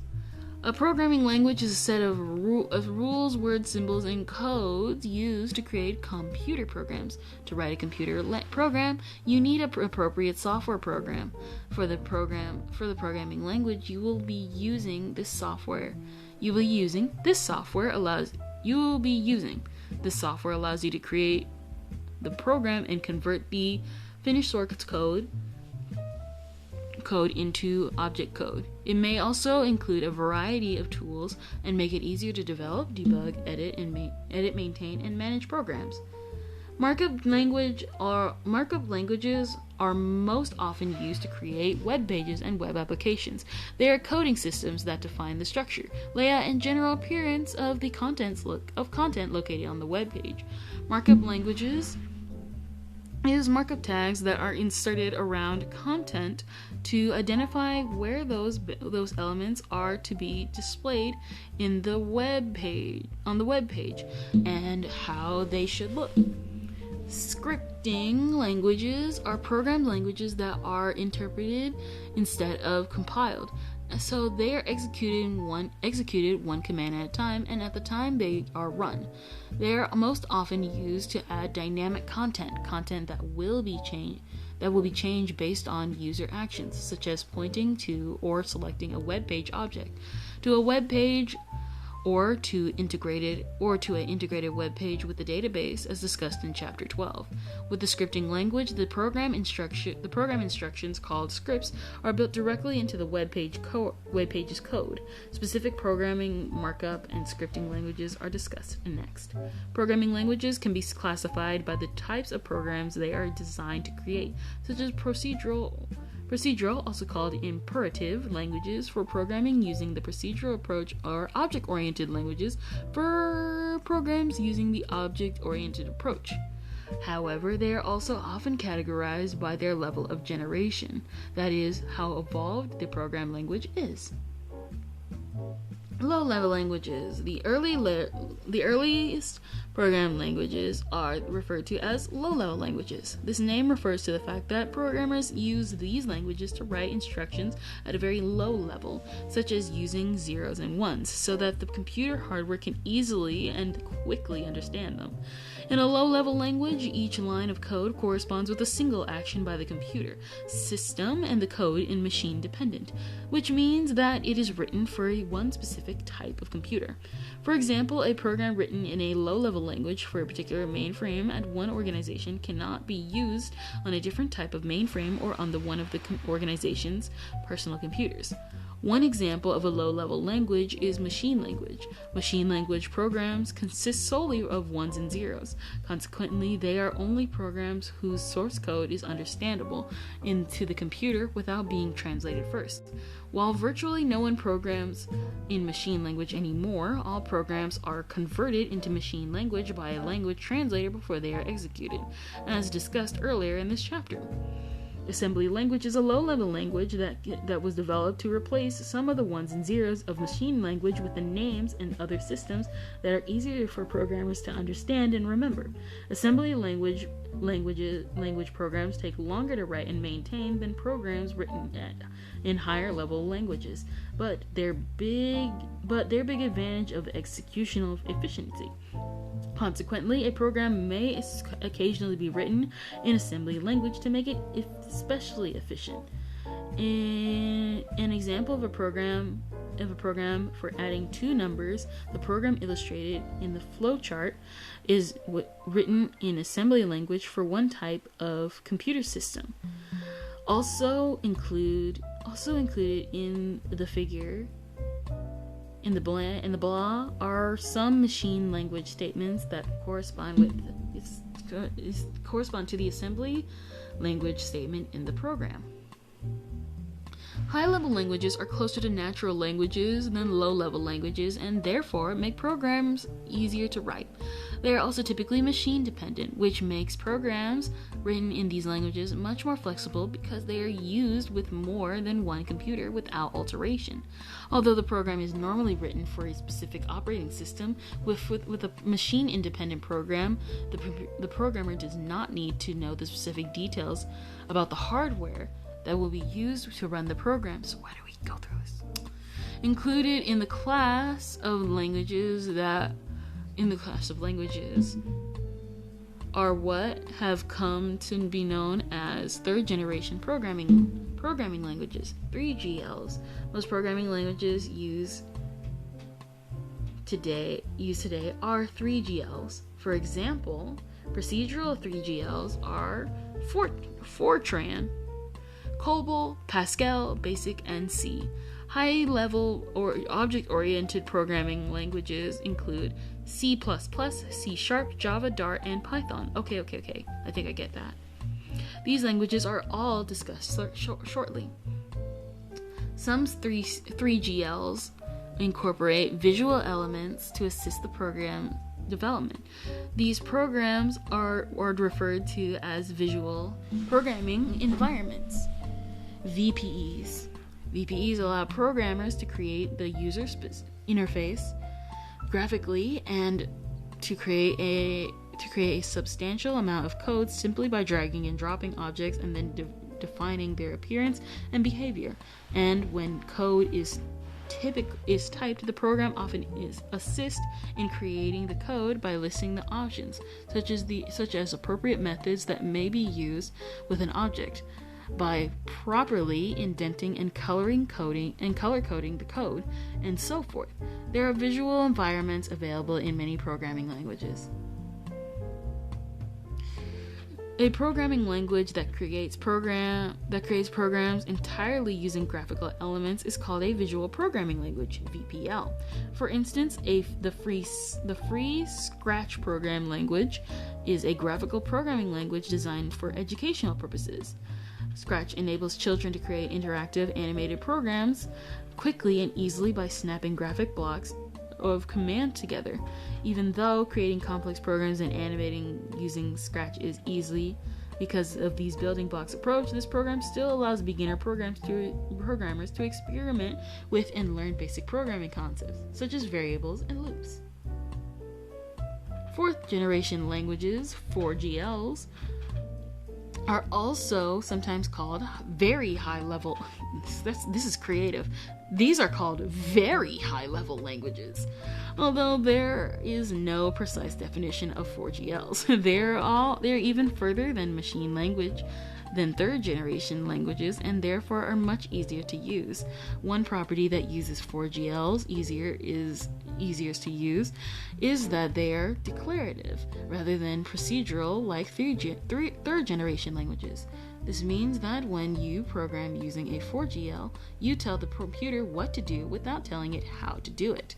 Consequently, when using a declarative program language, the computer figures out how to do what you want it to do, because 4GLs often allow programmers to create programs while writing very little code.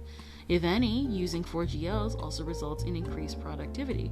A disadvantage to using 4GLs is that they can result in less efficient object code when they are compiled into machine language. Fourth generation languages are commonly used today to access databases. For example, the structure of query language, SQL, is a 4GL commonly used to write queries to retrieve information from a database, as discussed in more detail in Chapter 12. Some of the app builders and other tools discussed earlier that are used to help facilitate programs development are also sometimes considered fourth generation languages. There have been a number of programming languages developed over the years, some yearling languages. There have been many languages developed over the years. Some yearling languages, such as PL/1,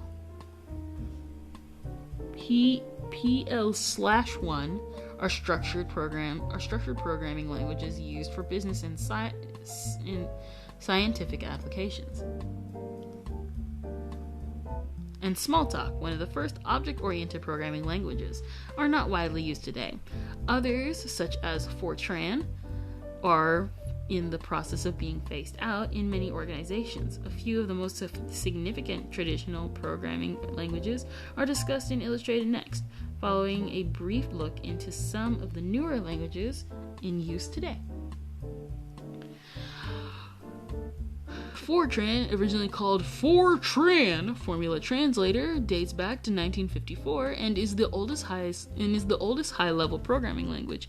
It was designed by scientists and is oriented towards manipulating formulas for scientific, mathematical, and engineering applications. Fortran is a very efficient language for these types of applications and is still used in high-performance computing tasks, such as forecasting the weather. A related programming language developed by Oracle is Fortran. Similar to Fortran, Fortran is designed for high-performance computing, and so it is designed to take advantage of multi-core processors and computers with multiple processors. Fortran is now available as an open source program, but it is no longer being updated. A Fortran program to add two numbers is COBOL. Common Business-Oriented Language is a structured programming language designed for business transaction processing.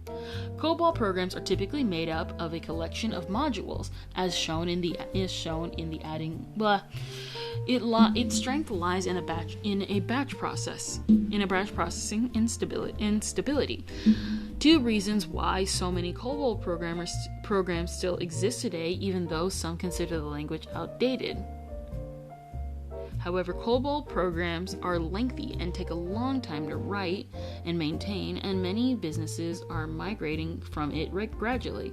To avoid the expense of rewriting all the COBOL code in an organization, as well as possible problems that may arise if a business if a business processes include in those programs are inadvertently altered during translation, some companies are leaving most of their back-end software servers that are not accessed by end users in COBOL and just moving front-end servers, the software accessed by end users, and new applications to other languages.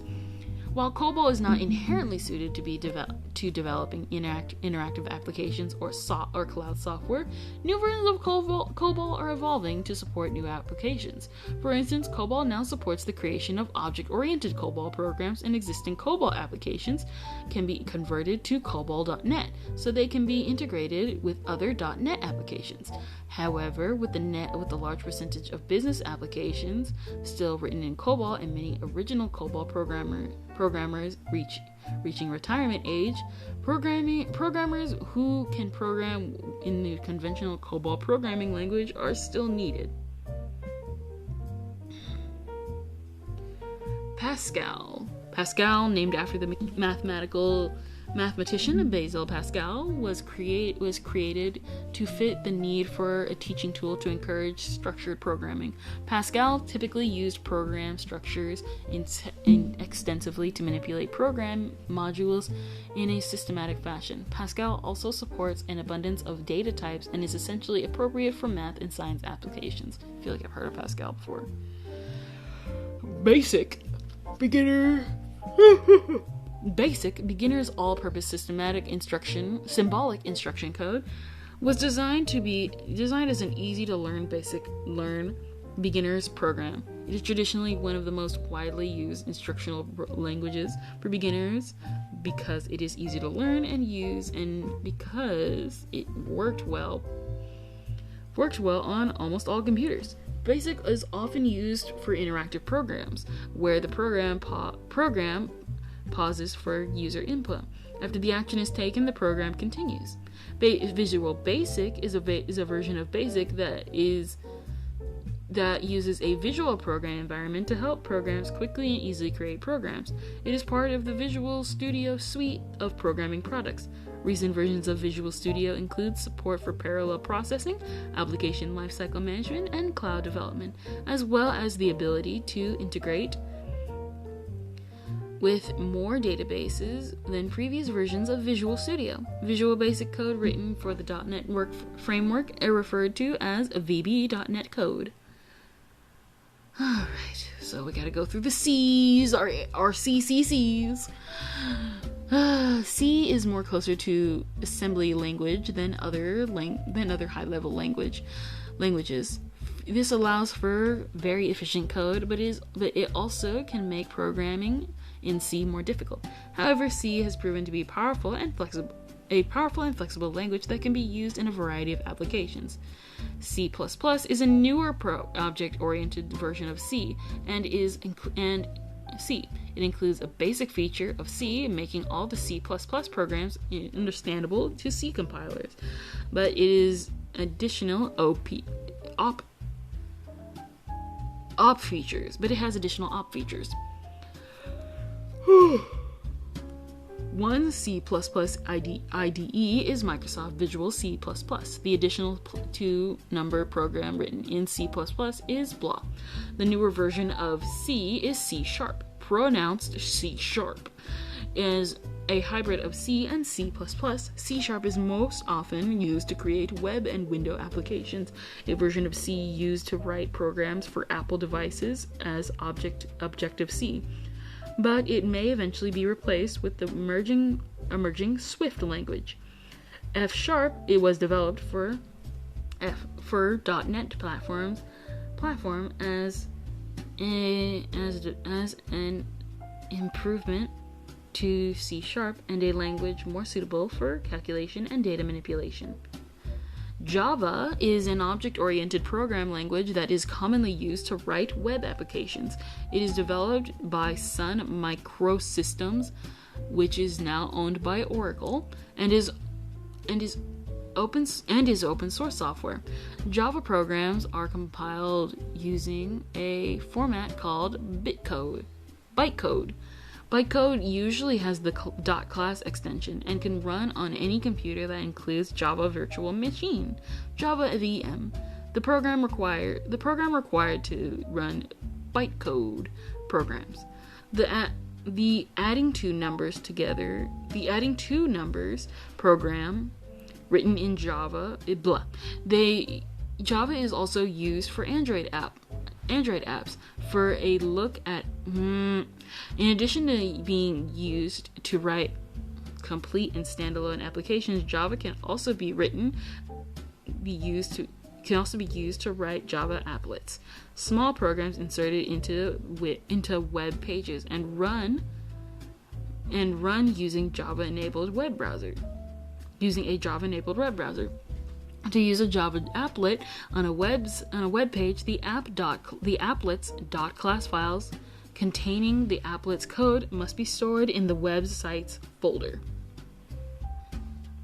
Dart is an open-source object-oriented programming language developed by Google and designed as a JavaScript replacement for web apps. Unlike JavaScript, in which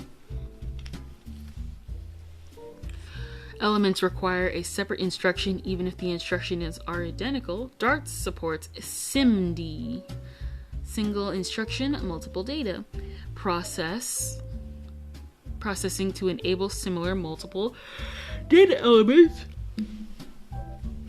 to be manipulated together. Consequently, Dart is much more efficient with some types of web elements. Dart apps can run directly in Dartium, a Dart-enabled browser. To run in other browsers, Dart programs are compiled to JavaScript code. All right. Python is an open-source dynamics object-oriented programming language that can be used to develop a variety of applications using gaming, including gaming, scientific database, and web applications. Python programs run on computers using the Windows, Linux, Unix, OS X or OS/2 operating systems, as well as on some mobile devices. One advantage of Python is code readability. Python is widely used today by many large organizations, and some colleges, such as MIT, are replacing other languages with Python for some programming courses. While markup and scripting languages are originally used for web pages, they are also used today for web applications, mobile apps, and other applications. Consequently, programming markup and scripting languages are beginning to be collectively referred to as application development languages or just languages. Some of the most common markup and scripting languages are discussed next. The markup language designed to create web pages is HTML, Hypertext Markup Language. Hypertext markup language files have the file extension h.htm or .html and use HTML tags text-based codes enabled into a web page's source code to indicate the location and appearance of contents on the web page, as well as to create hyperlinks. Some examples of HTML tags are shown in blah. As shown in this figure, as shown in this blah, some HTML tags are paired tags, which surround the contents to be associated with the HTML tags. It's important to realize that with a markup language like HTML, the web browser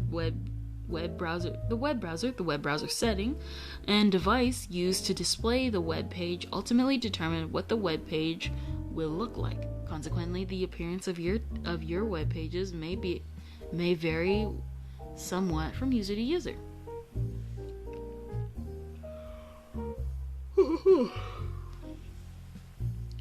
XML, extensible markup language, is a set of rules for exchanging data over the web. It is called extensible because the data contained in XML Documents can be extracted when needed and uses a variety of ways, such as combining to create new documents or use to display a single web page in a format appropriate to the device being used.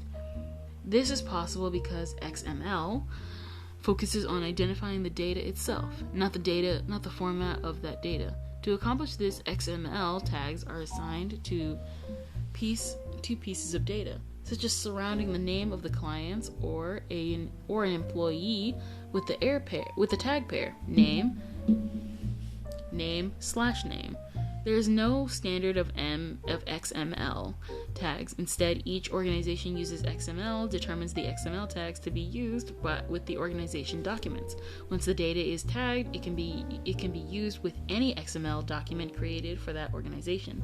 XML is increasingly being used with ordinary business documents and company databases to allow easy retrieval and updating from data by application.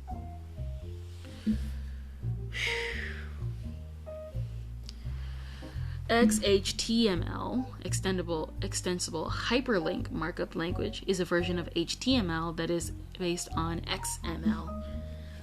Like HTML, XHTML is used to create web pages, but it also supports XML, so XML tagged data can be incorporated easily into XHTML web pages. When this occurs, XML controls what content is displayed, and XHTML controls the appearance and format of the content.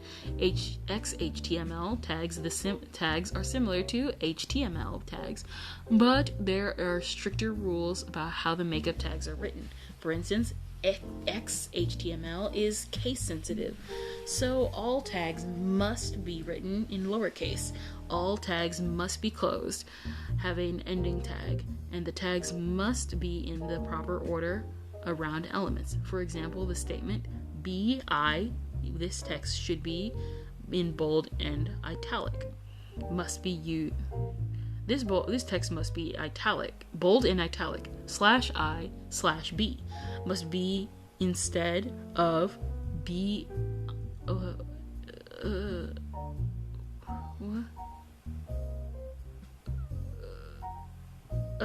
Okay.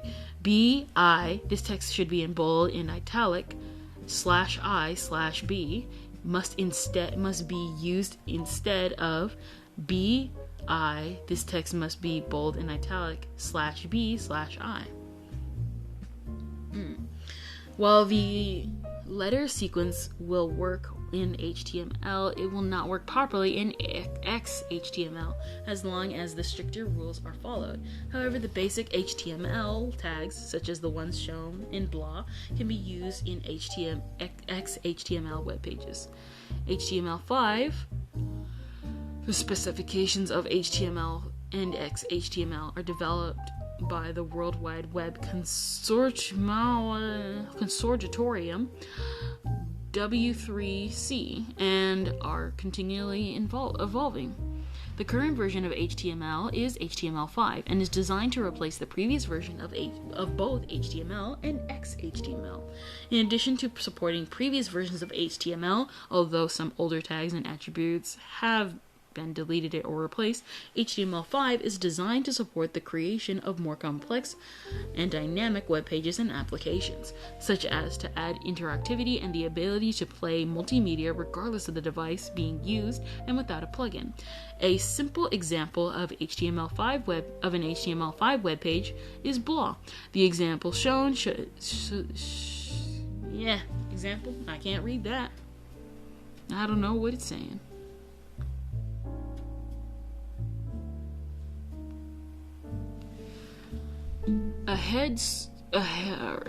So much.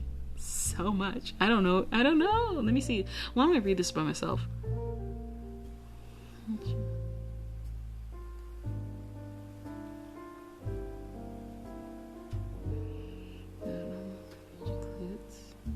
That HTML is being used, the only option for HTML5 as opposed to the various docutypes used with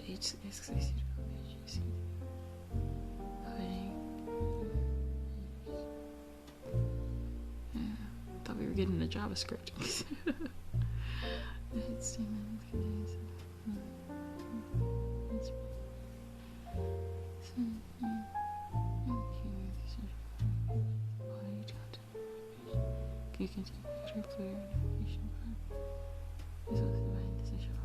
Some of the most interesting new features of HTML5 include new video and audio tags for media playback and controls directly from within the browser.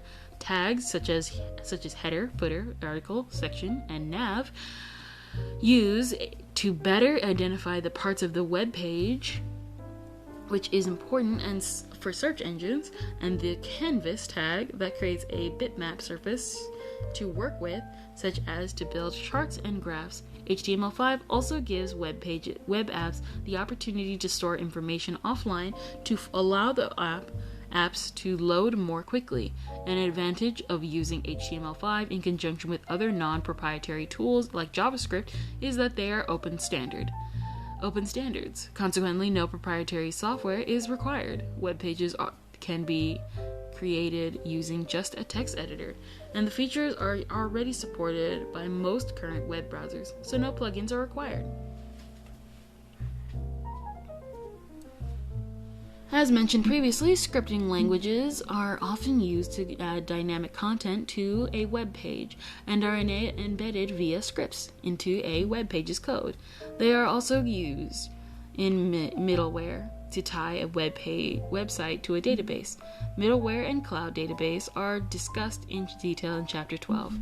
Web page scripts can be run by the web browser being used to view the web page, referred to as a client-side script, or by the web server hosting the web page being viewed, referred to as a server-side script.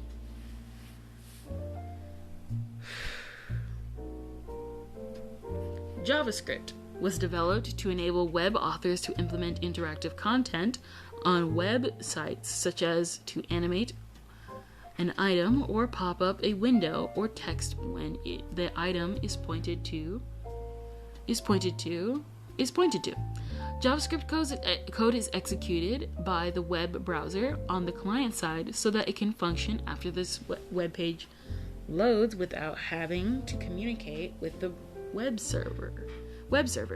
JavaScript is included in the web page source code either as commands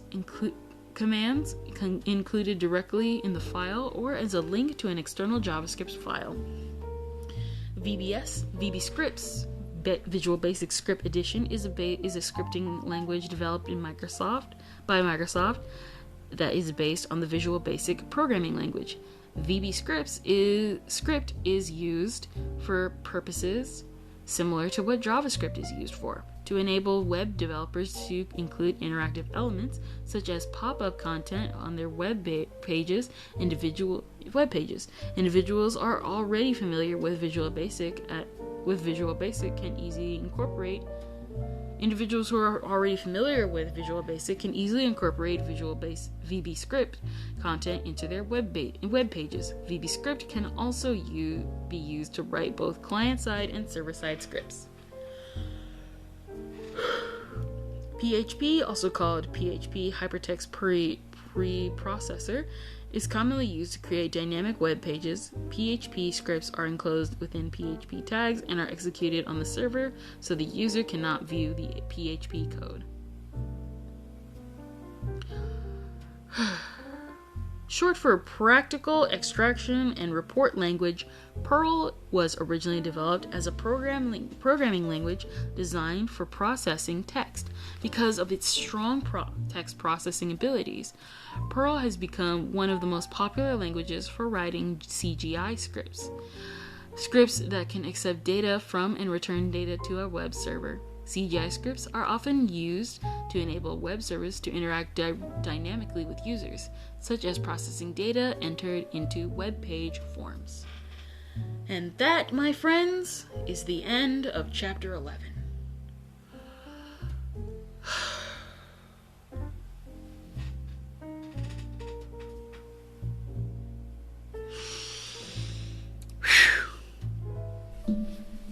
Tomorrow, we will be reading chapter 12. I will get the test done before, I will get my quizzes and tests done before we do any streaming. But tomorrow will be the last day I have to touch reading and these discussions. So, thank you all for sitting here, waiting for me, reading with me, and stuff. And, phew, my neck is killing me. I gotta get some rest. So let's see who will raid tonight. Tinkerbell. You know what? Little Spade. Why not? Let's raid and drop in on Little Spade.